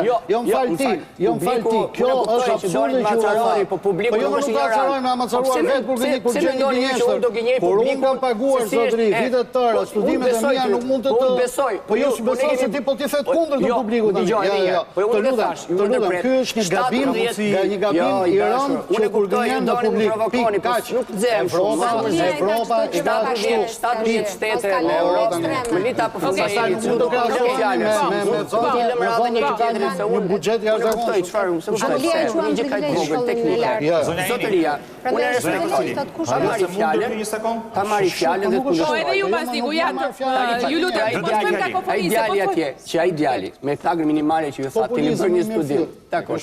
Gaboj unë, më linit gaboj. Jo, s'mund të jemi gabosh. Po pëse më shkosto ime që marrë po pushin ju. Ne nuk jemi politik, juve jeni politik. Unë nuk jam njëri politik dhe mu nuk më intereson fare kosa. Unë flas, Aristoteli thot njeri ju është politik, juve s'didhni. Unë flas, në rrasë të dëgjoj një gënjeshtër, mua që unë e di për garanci që është gënjeshtër, unë duhet të ndaluja të gënjeshtër. Po me vazhdo. Atëherë, se kam edhe studentët të cilët... Oke, mbarojë dhe pastaj Mazliku. Një minutë, Mazliku të mbaroj marka, po, të lutem. Kini më njerëz, ora po nuk sulmojnë tënë, po jo mua. Po ju është që sulmojnë gënjeshtër, po jo gënjeshtër, që e them unë, tani më lini që ta sqaroj që nuk është gënjeshtër. Gënjen publiku, mos u mërzit publiku, nëse unë them që në Francë. Shkolla analfabetismi. Jo, nuk është ai thelbi, nuk është ai thelbi. Ju lutem, jep fjalën një minutë pa të prerë askush. Ju lutem. Atëherë, publicitet derisa të thotë situata dhe pastaj do rikthehemi. Publicitet.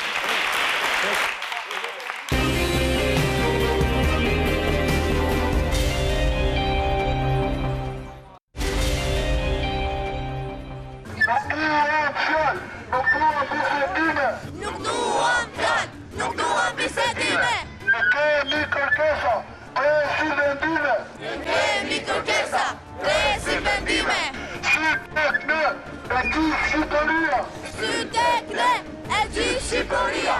Arsimi nuk është burg, arsimi është liria. Arsimi nuk është burg, arsimi është liria. Në pranë të ministrisë, që drejt të vendosur. Në pranë të ministrisë, që drejt të vendosur. Të nxjerrim në dritë, arsimin e përdosur. Të nxjerrim në dritë, arsimin e përdosur. Rikthehemi në studio, rikthehemi në nderuar teleshikues, jemi live në Open, kemi panelist, pedagog, profesor, po gjithashtu edhe student nga të dy anët e publikut, janë kështetuar sot, janë ulur në anët e publikut të Open, po kemi dhe përfaqësues të politikës, Mazlikun, që është nënkryetari i bashkisë, po njëkohësisht ka qenë edhe një nga drejtuesit e reformës në arsim, zoti Luciano Boçi i Partisë Demokratike dhe Keti Mehmetajn e LSI. Se di që të gjithë doni të flisni, koha është kjo që është.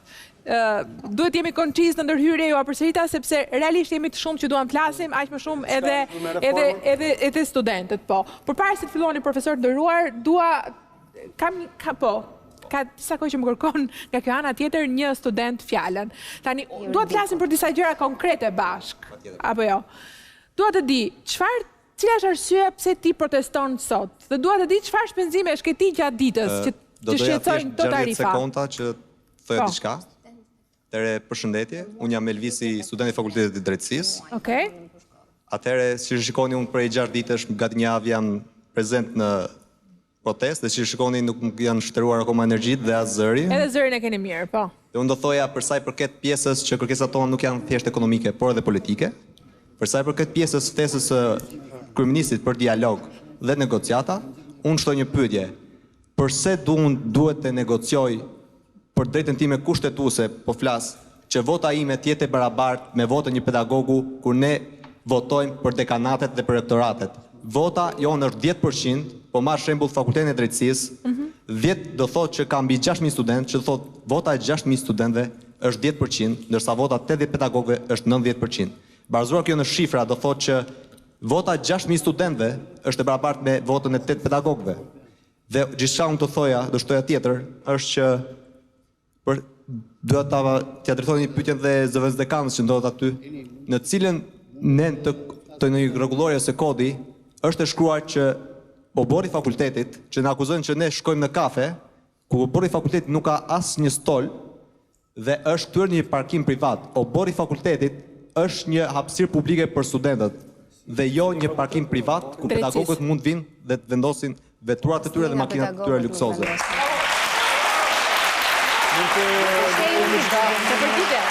Të përgjigje se ishte për çfarë?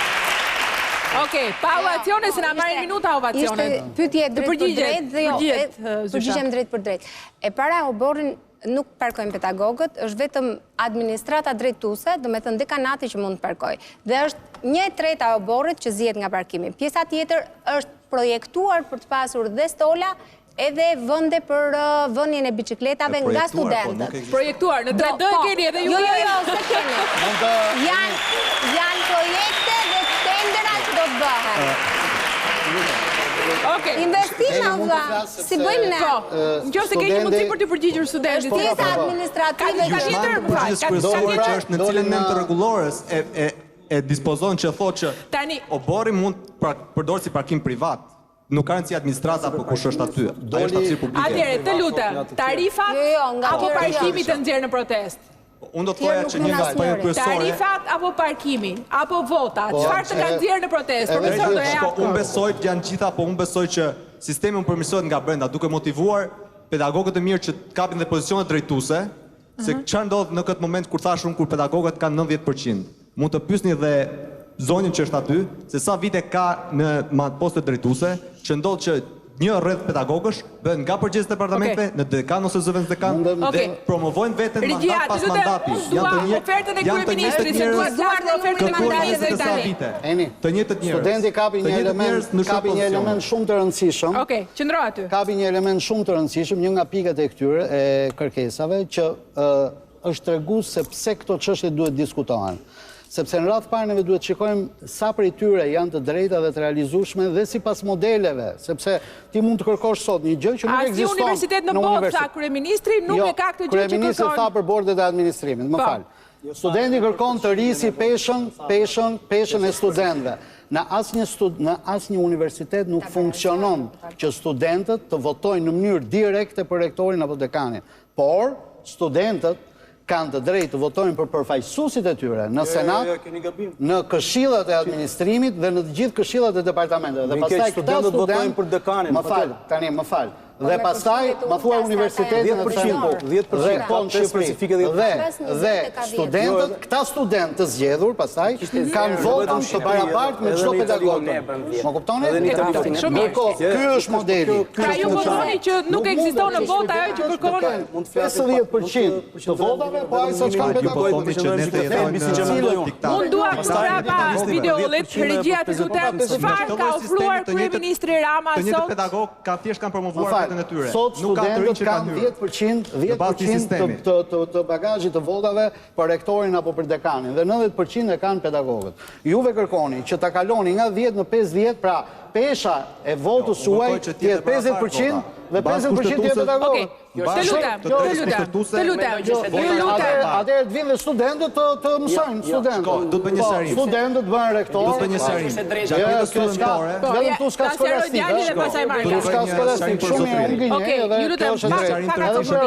Mbaroje të lutem. Po, më fal. Gjatë pedagogët gjatë gjithë kohës së tij, domethënë gjithë punës së tij, gjithë viteve të tij voton. Ndërsa studenti Shumica atyre nuk i kap dot viti që të votojnë për një mandat, domethënë. Shumica pak votojnë. Është fat që ta kapësh një herë periudhën e votimit. Lutem, se jemi mikrofon hapur. Është fat që ta kapësh një herë periudhën e votimit gjatë jetës, që ti je domethënë kur votohet, që nuk të kap mandatin çdo 4 vjet, dhe është e vështirë që ta kapësh. Shumë një pjesë e tyre mirë nuk e kapin dot që të votojnë. Domethënë që një herë votojnë. Po pra, nuk ka modele të tilla, thot profesori. Dëgjoni çfarë thot profesori, nuk ka modele të tilla. Pra, nuk mund të qeverisë me njerëz që nuk do jenë më. Kandidati për rektor është i fakultetit të historisë. Ku e njihni juve se çka kontributesh ka ky njeri? Unë po paktën për dekanatin po flas, për gjithë departamentin, do të thotë më prandaj po them që këto gjëra duhet të jenë detaje të rëndësishme. Atëherë, ju lutem. Ju keni frikë nga demokracia, nga vota. Ju lutem. Okej, në rregull. Kaq për këtë element sepse nuk kam të shumë minuta dhe kam ende shumë pyetje për të bërë. Dialogimi edhe në auditorët universitare. Do mundohem të bëjmë një dialog. Do mundohet të ngrihem në këmbë që të arrit menaxhoj këtë emision se ndryshe është e pamundur. Atëherë, ju lutem. Regjia për parkave të mi dua çfarë ka ofruar kryeministri Edi Rama. Dhe më pas kam një pyetje edhe për Masnikun, por dua të pyes studentët. Kush ka mikrofonin, dua përgjigje të shpejta të drejtë për drejta. Atëherë, shikoni këtu, dhe unë po mundohem të lexoj nga videolli bashkë me ju. Ka ofruar këto, përgjysmim deri në zërim të plotë të tarifës, por në bazë të meritës, rezultateve dhe statusit social. Po ta keni dëgjuar kryeministrin e ka thënë sot. Pse jo? Kush do më japi një përgjigje shumë të shpejtë? Po. Përshëndetje, unë jam Ergin Muça. Pse jo? Pse jo, sepse mbaj afër mikrofonin. Kryeministri po na flet në bazë të meritës, rezultateve. Atëherë kalon te një pikë tjetër e jona që është kurrikula. Atëherë neve si mund ta vlerësosh ti një student në bazë të notës?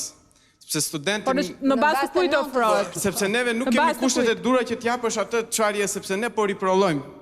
Realisht, provimet tona thjesht janë në bazë të një copë letre leksioni dhe ne në bazë të asaj supozimeve nuk kemi.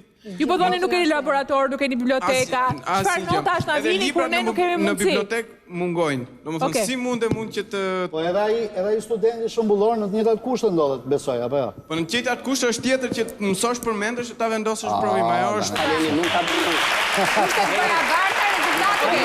ata që kanë pjesë të mirë të tyre që nuk kanë rezultate të shkëlqyera, të cilët janë të detyruar të punojnë për të përballuar koston e studimit. Unë kam studentë që janë të shtatës dhe punojnë gjysmën e ditës që nuk studiojnë. Çfarë do bëjmë? Do t'i penalizojmë ata? Po apo jo, pjesë pika e parë. Ka mundësi që t'i trajtojmë.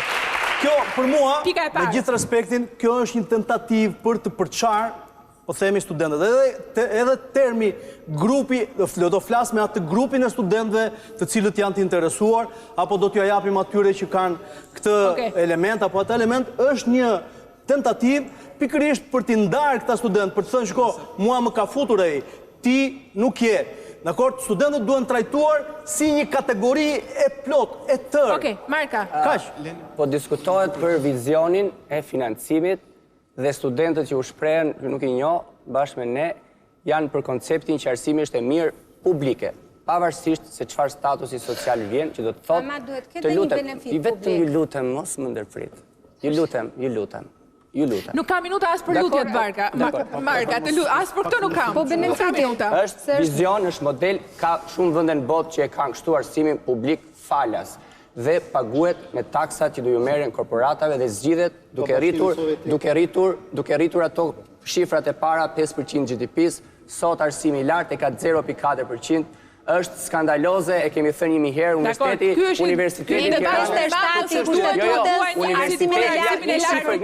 Një shifër shumë interesante. 65% buxhetit të Universitetit të Tiranës e paguajnë studentët. Neve shteti na paguan, kolegë nderuar, vetëm 10 pagat që punojmë. Gjitha, 9.5. Çdo shpenzim. Se jo pika e parë, pastaj për platforma e tjera shohim. Jo, është publike. Një familje është bërë nga një grup studim. Po pra, përgjysmim deri në zërim të plot. Edhe këtë e pranon, megjithëse kjo ha një diskutim të madh nëse nuk duhet paguaj apo jo. Por në bazë meritës. Në bazë meritës, se jo në bazë meritës? Në bazë aftësisë për të studiuar, po dhe mundësisë gjepit. Po pra, merita kjo është. Po, ne mund kemi... Dhe statusit social. Jo, aftësia gjepit. Shiko, në Shqipëri është bërë një studim. Ajo familja nevojë që ju thatë me 220.000 lekë vjetra. Që ta qoj fëmijën e vetë në universitet, një nën po e marrë vetëm një nën me një fëmijë. Që ta çoj po me shifra, që ta çoj fëmijën në universitet, duhet kusej nga viti 0 i lindjes deri në vitin 23 kur i mbarojnë studimet dhe nuk po ju them shifrë tjetër.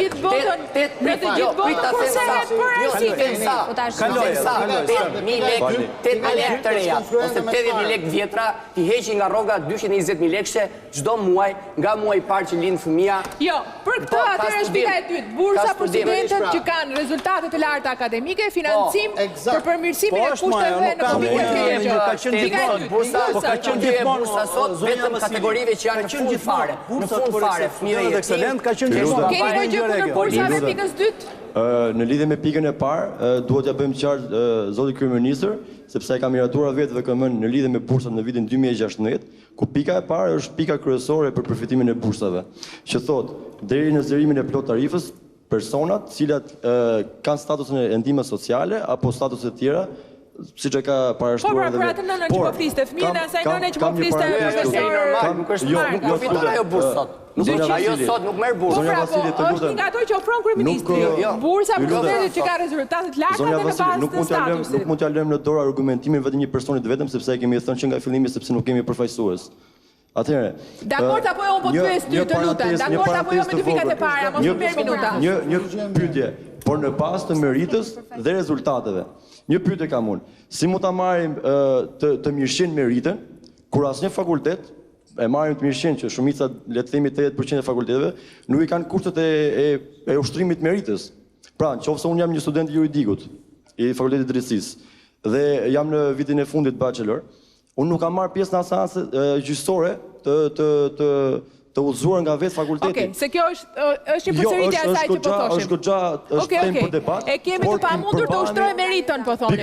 Po student mirë ka dhe student shkëlqyer ka, po ata pse janë. Me që donte përgjigjen në lidhje me pikën e parë, por edhe me pikat e tjera jemi treguar të qartë. Me pikat e tjera do vazhdoj, jepe diku mikrofonin që të lasi, donte një vajzë të fliste, është një vajzë aktum duke. Duhet të mbahemi të qartë kazus që çdo pikë që ka shtruar kanë qenë në kundërshtim me veten e tij. Kjo vajzë tjetër nga ana tjetër, po. Atëherë do më përgjigjesh pyetjeve të mia. Jo, unë dua të them diçka sepse po mbaron minutazhi dhe nuk kemi pasur mundësi të themi atë gjithë ato që dua të themi. Ju jeni shumë dhe është pamundur secili nga ju. Ky është një formë dialogu dhe ne kemi thënë kryeministrit nuk ka negociata. Të gjitha kërkesat që studentët kanë bërë janë të panegociueshme, sepse Shumë mirë, po pse ju i thoni jo financimit për përmirësimin e kushteve në konvikte? Vetëm diçka. Unë jam studente në vitin e dytë master në shkenca sociale dhe paguaj 2 fishin ose më shumë e asaj që kam paguar në bachelor, ndërkohë që bëj të njëjtat lëndë edhe të njëjtën kurrikul që kam bërë në bachelor. Pse duhet ta bëj unë këtë? Pse duhet paguaj unë? Ajo është një truk, është një truk. Për cilën pikë ke fjala? Pika numër 3. Nuk kam mbaruar, është një truk, ndjes. Unë dua të më përgjigjesh për pikën numër 3. Nuk kemi negociata, duam vetëm të na përmbushin kërkesat. Nuk po të negociosh, të më përgjigjesh mua. Pse je kundër financimit për përmirësimin e kushteve në konvikte që ofron kryeministri? Pse je kundër kësaj? Kush ka thënë që është kundër? Puna ka nisur thotë te konviktet e inxhinierisë së ndërtimit. Jeni kundër kësaj oferte apo jo? Para se ne të flasim për çdo gjë tjetër, duhet të theksojmë faktin që studentët në Shqipëri vuajnë shumë dhe prindrit e tyre për tarifat e larta që janë të papërballueshme. Kjo është Pra jemi këtë tarifat akoma. Ne nuk duam të flasim për asnjë gjë tjetër dhe për asnjë propozim që bën kryeministri. Sepse nëse jemi dakord me këtë? Për gjysmim thot deri në zërim të plotë të tarifës. Je dakord me këtë? Atëherë, kryeministri, nëse vin me këto propozime sot, atëherë duhet të kishte bërë më parë, nuk duhet t'i flas tani që studentët janë me mira dhe janë ngritur në protestë. Nëse ai sot tha që gjitha kërkesat tona janë të realizueshme, atëherë ai duhet thjesht të realizojë dhe kaq. Studentët nuk do të dalin deri në plotësimin e gjitha kërkesave. Disa kategori mund të shkojë edhe deri në zërim. To janë fjalët tona të fundit dhe nuk ka negocim. Pra nuk doni të diskutoni. Nuk doni jepja edhe idealit atje. Nuk doni të diskutoni këto. Është era fundit është që ju era fjalën se nuk e di si jemi me minutazhin. Në lidhje me pikën 3 doja të shoja diçka. Unë nuk kam banuar vetë në konvik, por shumë shokë të mi kam banuar atje dhe doja të thosha kryeministrit që ajo nuk mjafton. Pse nuk mjafton? Sepse personat që janë përgjegjës atje kanë një nivel të lartë korrupsioni. Çfarë ndodh?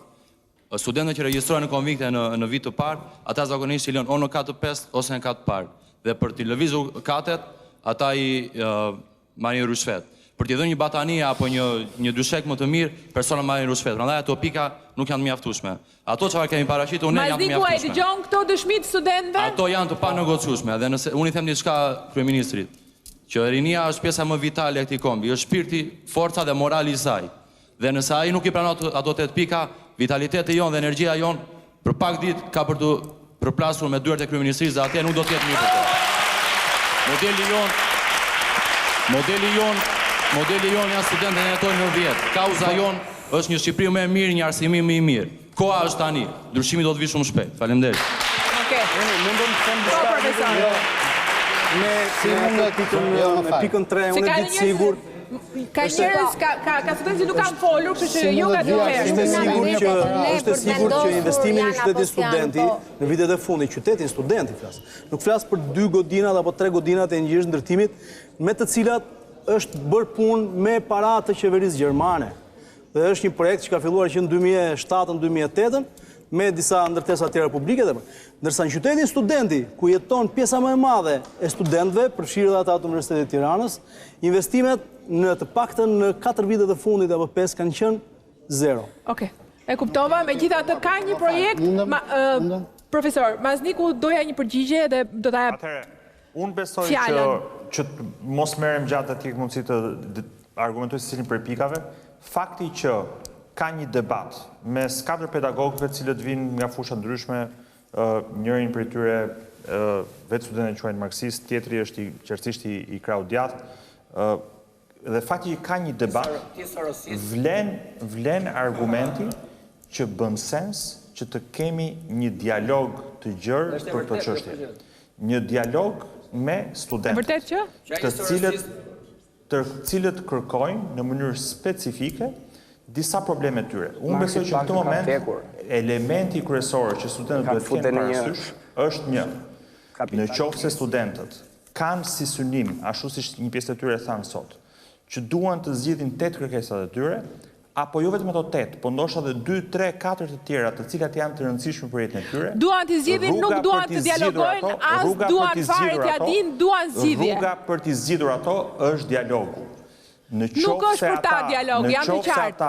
Në qoftë se ata nuk do të ndjekin për dialog, problemi është që ashtu siç po bëhet e qartë në studentët tuaj sot, dhe ashtu siç e tha me drejt zoti Marka, do të bëhen shumë shpejt pre e agjendave politike nga më të ndryshmet, disa prej tyre që janë studio, disa që janë lidhje direkte me këtë studio. Dhe po jo nga kjo drejtim. Që do thotë, është shumë e rëndësishme që studentët në qoftë se duan të zgjidhin problemet e tyre, të zgjidhin ato nëpërmjet dialogut, me autoritetin që mund t'ja zgjidhë këto probleme, që është kryeministri. Oferta e kryeministrit sot është e drejtë, është fair dhe jep mundësinë që ato të zgjidhin problemet e tyre. Regjia, të lutem se këtu ka një kakofoni edhe për shkak se janë studentët tu. Mjafton t'jap një shembull. Në qoftë se një prej 4 pedagogëve të nderuar, 4 pedagogëve të nderuar që janë aty në sallë, mund thonë që modeli i 50%-shit, që është një ndër pikat që është propozuar aty, e ka parë në një universitet diku dhe mendon që do të ishte e dobishme për universitetin, janë 4 të ndryshëm. Pyetje, nëse dikush për tyre thotë që po do ishte e dobishme dhe ka parë diku, unë përgjigjem për pjesën pse është e dobishme, sepse universitetet janë zaptuar në këto 20 vite, 30 vjet. Një model ku e ke parë, një model ku e ke parë. Mund të përgjigjem për pyetjen time, thash pse është e dobishme. Jo, ku e ke parë dhe çfarë do bie nëse për universitetin. Përgjigjen e di unë, pyetjen e kuptova. Sepse 30 vitet e fundit, e tha dhe kryeministri, e ka thënë gjithmonë, universitetet, dhe nuk e ka me zonjë, nuk e një fare dhe koleg specifik, por është opinion, perceptim, ka studime, janë qarkullon e një tajlit, je dekan, besh rektor, kthesh dekan, 8 vjet këtu, 8 atje. Dhe studentët, studiat jap thelbin, ky është fakti, thelbi është ky. Studentët, nuk asnjë person ka statistika për këtë. Studentët, duke qenë një trup e madhe, 30.000 studentë që kanë Universitetin e Tiranës, kanë gjykimin e shëndosh, shikojnë si vine Jani Markës, si vine kolegut këtu, tjetrit, lexojmë platformat dhe vota e tyre është e pakorruptueshme, sepse janë me mira. Ndërkohë ne pedagogët dhe unë kurrizin tim, ju a them, shpeshherë e kam vuajtur presionin për të shkuar në votime. Nuk kam vajtur në votime të përgjithshme politike, 2 mandatet e fundit, por ama kam qenë i detyruar të shkoj në votimet e Fakultetit, ndoshta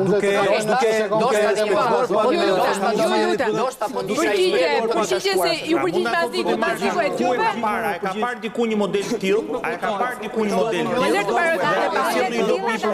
Një model të tillë. S'më kujtohet studentët marka ty. Ju lutem, se do po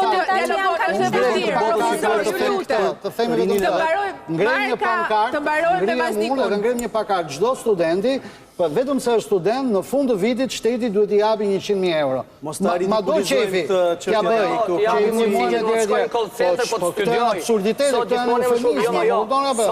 Shdo me thonë, se ka si model europian për duve. Unë kam studiuar, dhe ju vetëm keni studiuar. Ma falë për sonë, nuk është e vërtet, kam punuar. Kam qenë në shkollë dhe kam punuar. Dhe nuk vinë në klasë dhe i zëgjumi.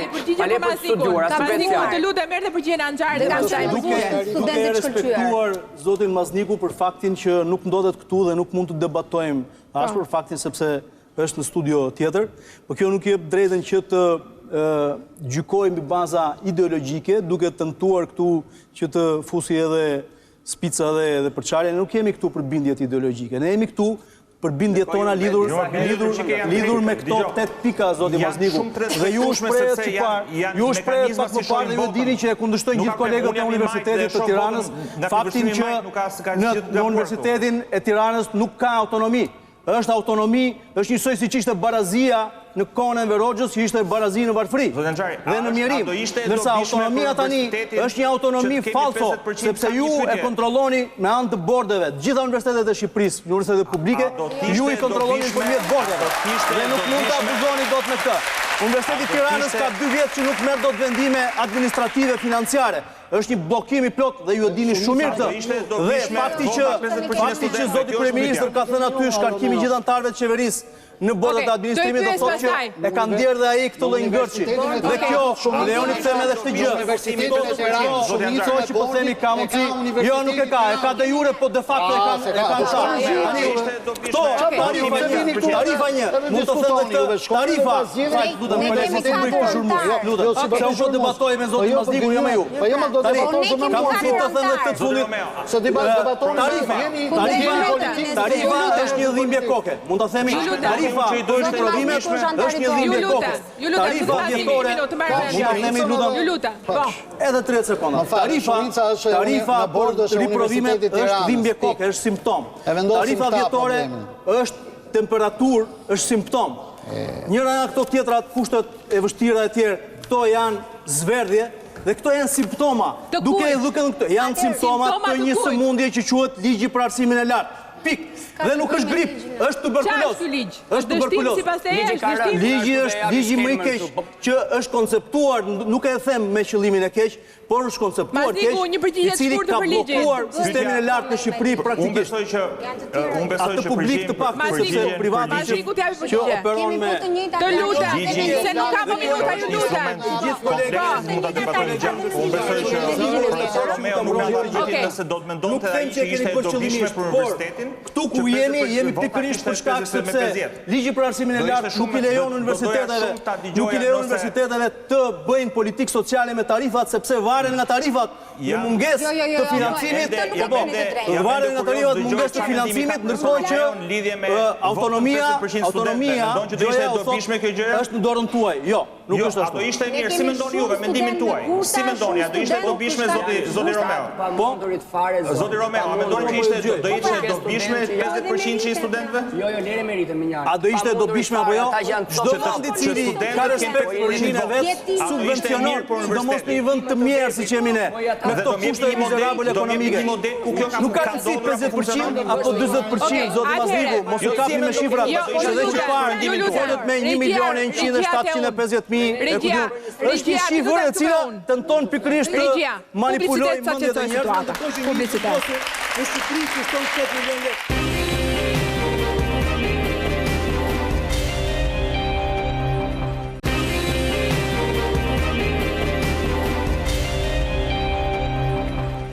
Rikthehemi në studio. Sigurisht pasi të ftuarit janë të shumë të numër, studentët, përfaqësuesit e partive politike, të cilët janë mërzitur diku atje se janë mësuar të kenë protagonizmin, të kenë një orë për të folur, po ky është një emision ndryshe nga të tjerët, kërkojnë ndjes në mënyrë të veçantë Luciano Boçit dhe Mehmetajt. Pak kohë kanë patur në dispozicion, por çfarë ishte për të thënë disi u tha. Do keni mundësi të flisni edhe një herë tjetër. Unë jam pothuajse në fund të emisionit dhe dua një ndërhyrje tjetër nga studentët. Okej, Argred e ke ti shumë mirë. Nesër ju keni paralajmëruar një protest. Çfarë do të ndodh nesër? Ju kur them ju studentët. Po, patjetër. Apo jo? Çfarë do ndodh nesër, më shpjego pak. Do mblidhemi para universiteteve përkatëse. Pra, çdo universitet do mbledhë të gjithë studentët para universiteteve. Do e tregojmë realisht se për çfarë është e gjithë kjo lëvizje, se e gjithë kjo lëvizje shkon përkatësisht dhe automatikisht direkt drejt universiteteve, dhe pasi të gjithë të mblidhemi, do shkojmë të protestojmë përsëri tek Ministri i Arsimit.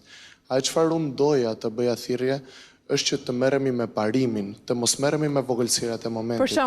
Për shembull, çfarë ndodh? Je dakord, të lutem, oferta e kryeministrit. Unë kam një pyetje konkrete për ty se disa lëvizje mund të themi që kryeministri i bëri sot. Regjia, të lutem, jep ofertën e kryeministrit. Shkarkimi të gjithë anëtarëve të qeverisë në bordë të administrimit. Një vend prej tyre marrin studentët. 1000 vende pune në administrat për studentët e shkëlqyer. Tani, nuk është lëvizje e vogël kjo. Ajo çfarë dua të them unë prap, nuk duhet të ngelemi në ngërçet e momentit. Duhet të shohim përsëri me vizion dhe kush është i gjithë parimi, dhe ajo duke i dhënë përgjigje dhe pyetjes së zotit Mazniku. Çfarë duhet të bëjmë ne, të merremi me vetë studentët apo me perspektivat e këtyre studentëve? Dhe ajo çfarë unë dua të them dhe duke i dhënë përgjigje po të njëjtës pyetje, është që ajo çfarë ne kërkojmë sot është siguri. Studentët kërkojnë siguri dhe të gjitha kërkesat tona janë kërkesa, besoj deri diku, bazike, kërkesa që ne na bëjnë të shohim për një perspektivë ju këto keni kërkuar. Çfarë quani perspektivë? Se nuk është se keni artikuluar Ideja të gjitha kërkesave tona realisht shkon drejt një reforme të ligjit për arsimin e lartë. Pra, ju kërkoni anullimin e këtij ligji? Jo, ajo çfarë ne kërkojmë në këtë moment nuk është thjesht anullimi i këtij ligji. Pra ajo çfarë ne kërkojmë është reforma e gjithë arsimit dhe të pyeten përsëri të gjithë studentët. Ligji që është një ligj i mirë sipas jush? Ligji që është përderisa ne kemi 8 pika që po i kundërshtojmë, nuk besoj që të gjithë ne këtu bashkë që gjithë studentët. Nuk kërkoni anullimin e ligjit ose ribërjen e tij? Sepse ne kemi disa pika, janë 8 pika të përcaktuara qartë dhe ne ajo çfarë duhet t'i përmbahemi është janë këto 8 pika dhe të jemi bazik, pra t'i përmbahemi këtyre 8 pikave. Më jep një opinion, është një lëvizje e mirë kjo për shkarkimin e tjetrën, regjia, të lutem. Shkarkimi gjithë anëtarëve të qeverisë në bordë e administrimit? Dhe dhënia studentëve, pra përfaqësinë e vetë qeveria e heqja jep studentëve. Një prej tyre pra. Kanë 3 deri në 4 përfaqësues në çdo bordë. Ideja është e tillë, shkarkimi të gjithë anëtarëve të qeverisë në bordë e administrimit. Ne nuk është se kemi realisht nevojë për gjëra radikale. Ajo çfarë ne po kërkojmë është vettingu i profesorëve. Ajo çfarë ne po kërkojmë është ulja e tarifave. Ju keni publikuar edhe një listë me profesorët e korruptuar sipas jush. Ka nga ata që më shkruajnë dhe thotë që këto janë edhe inate me profesorët. Është një listë reale ajo? Ajo, çdo student ka pak kënaqësitë e veta, përsëri e bëj thirrje, nuk duhet të ngelemi në ngërçet e momentit. Ka edhe luftë brenda profesoratit, vijnë edhe këto akuza. Për të ngërçave të momentit. Ne, studentët sot kërkojnë siguri dhe këtë siguri është ajo çfarë ne duhet na ofrohet. Okej, faleminderit. Unë dua një koment politik nga një minutë, të lutem. Një koment politik nga Mazniku. Regjia, më bëni gati një sinkron të kryeministit Rama i cili ka folur sot për studentët, po nuk ka anashkaluar edhe personazhet politik. Ta dëgjojmë.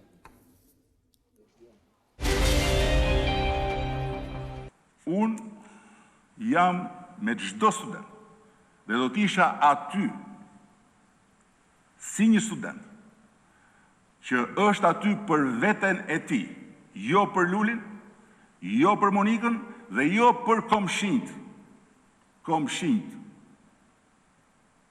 po për veten e tij dhe për shtëpinë e tij.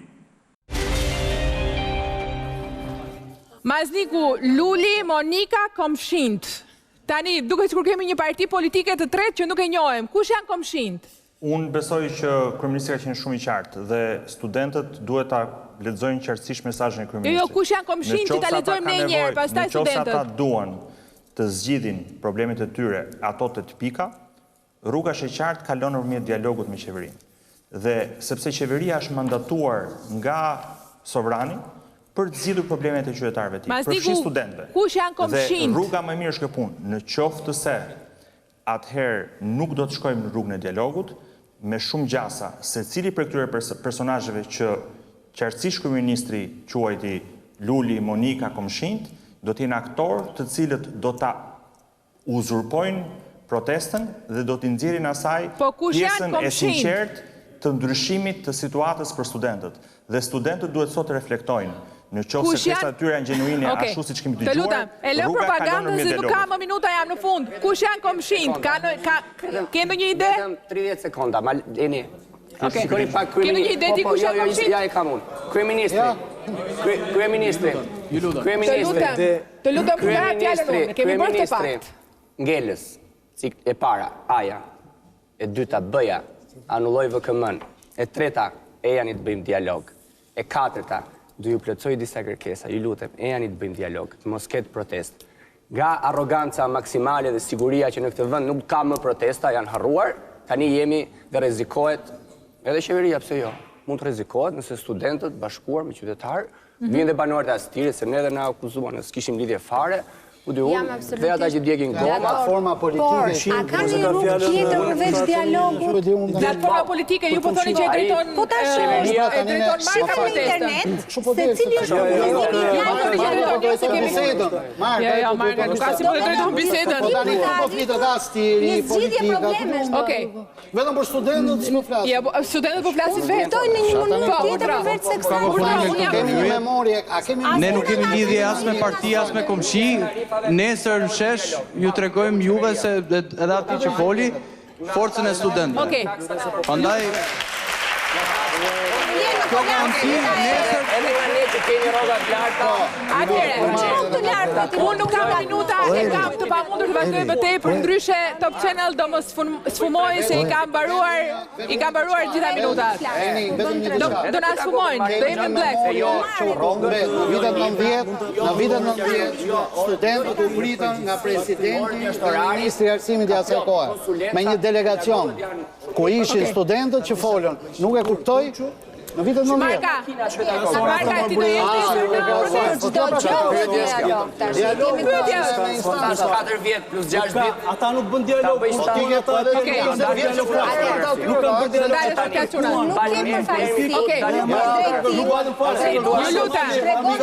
Ju lutem, një mesazh për të studentët. Urdhra. Unë kam qenë në takim me presidentin. Profesor Anxhali. Kam qenë në takim me presidentin për një protestë që kemi bërë. Kam qenë në përfaqësi. Se këta kanë guxim mastojnë kush është kryeshit edhe kryeministri është më i madh se këta. Kryeshit e dinë se kush është, ata që pretendojnë të marrin postin kryetar Partia Socialiste dhe do të bëjnë kryeministër. Pyuj person. Dhe dua t'i them diçka kryeministrit, lutem. Për premtime kena dëgju bollë elektorale kështu, nuk kena nevojë. Mirë, ato kërkesat e ke shkruar në fund pa negociueshme, ata të lexojnë parën. Faleminderit. E kuptuam. Fal. Vetëm pedagogun nuk folën këtu eni. Folën për sepse kjo studentët, është po jo për protesta e pedagogët. studentëve. Jo, kur të dilni ju në protestë, do flasim për pedagogët. Për pedagogët të marrin vendim të mos shkojnë në universitete, të shikojmë se sa do studiojnë. Ne do ju ftojmë duhet të flasim për juve pastaj, po kjo është protesta e studentëve. Cila e vetme për mua është dialogu. Ata duhet punojnë për unë nuk kam minuta, më vjen keq. Falenderoj shumë Keti Mehmeta dhe Luciano Bocin që ishin me ne dhe thuaj se nuk patën kohë të flisnin, por do të ftojmë një herë tjetër. Do të ftojmë një tjetër dhe të kemi mundësi të debatojmë realisht për arsimin e lartë këtu në studio, do jetë dhe më e thjeshtë. Faleminderit studentëve që ishin, unë nuk kam më minuta, vetëm nëse ke një batut. Po. Meqense je vajza e vetme që mori mikrofonin. Kisha vetëm diçka të qartë. Ne kemi pikat atje, duhet i shikoj dhe sa për të reflektuar, nuk duhet të reflektojmë ne, po duhet të reflektoj ai se ka ministra dhe deputet akoma që kanë universitet, kanë mbaruar universitetin te Kristali dhe mesatare 5.9 dhe i kemi të vërtetuar atë. Okej. Atëhere, si shton të gjithë studentët... Nesër gjithë në protest. Besoj e kenë. Natë e mirë, nuk ka më minuta, faleminderit gjithë që ishit, faleminderit studentët që erdhën në studio, Luciano Boçi, faleminderit, Kedi Mehmetaj, faleminderit, Arbi Mazniku, faleminderit.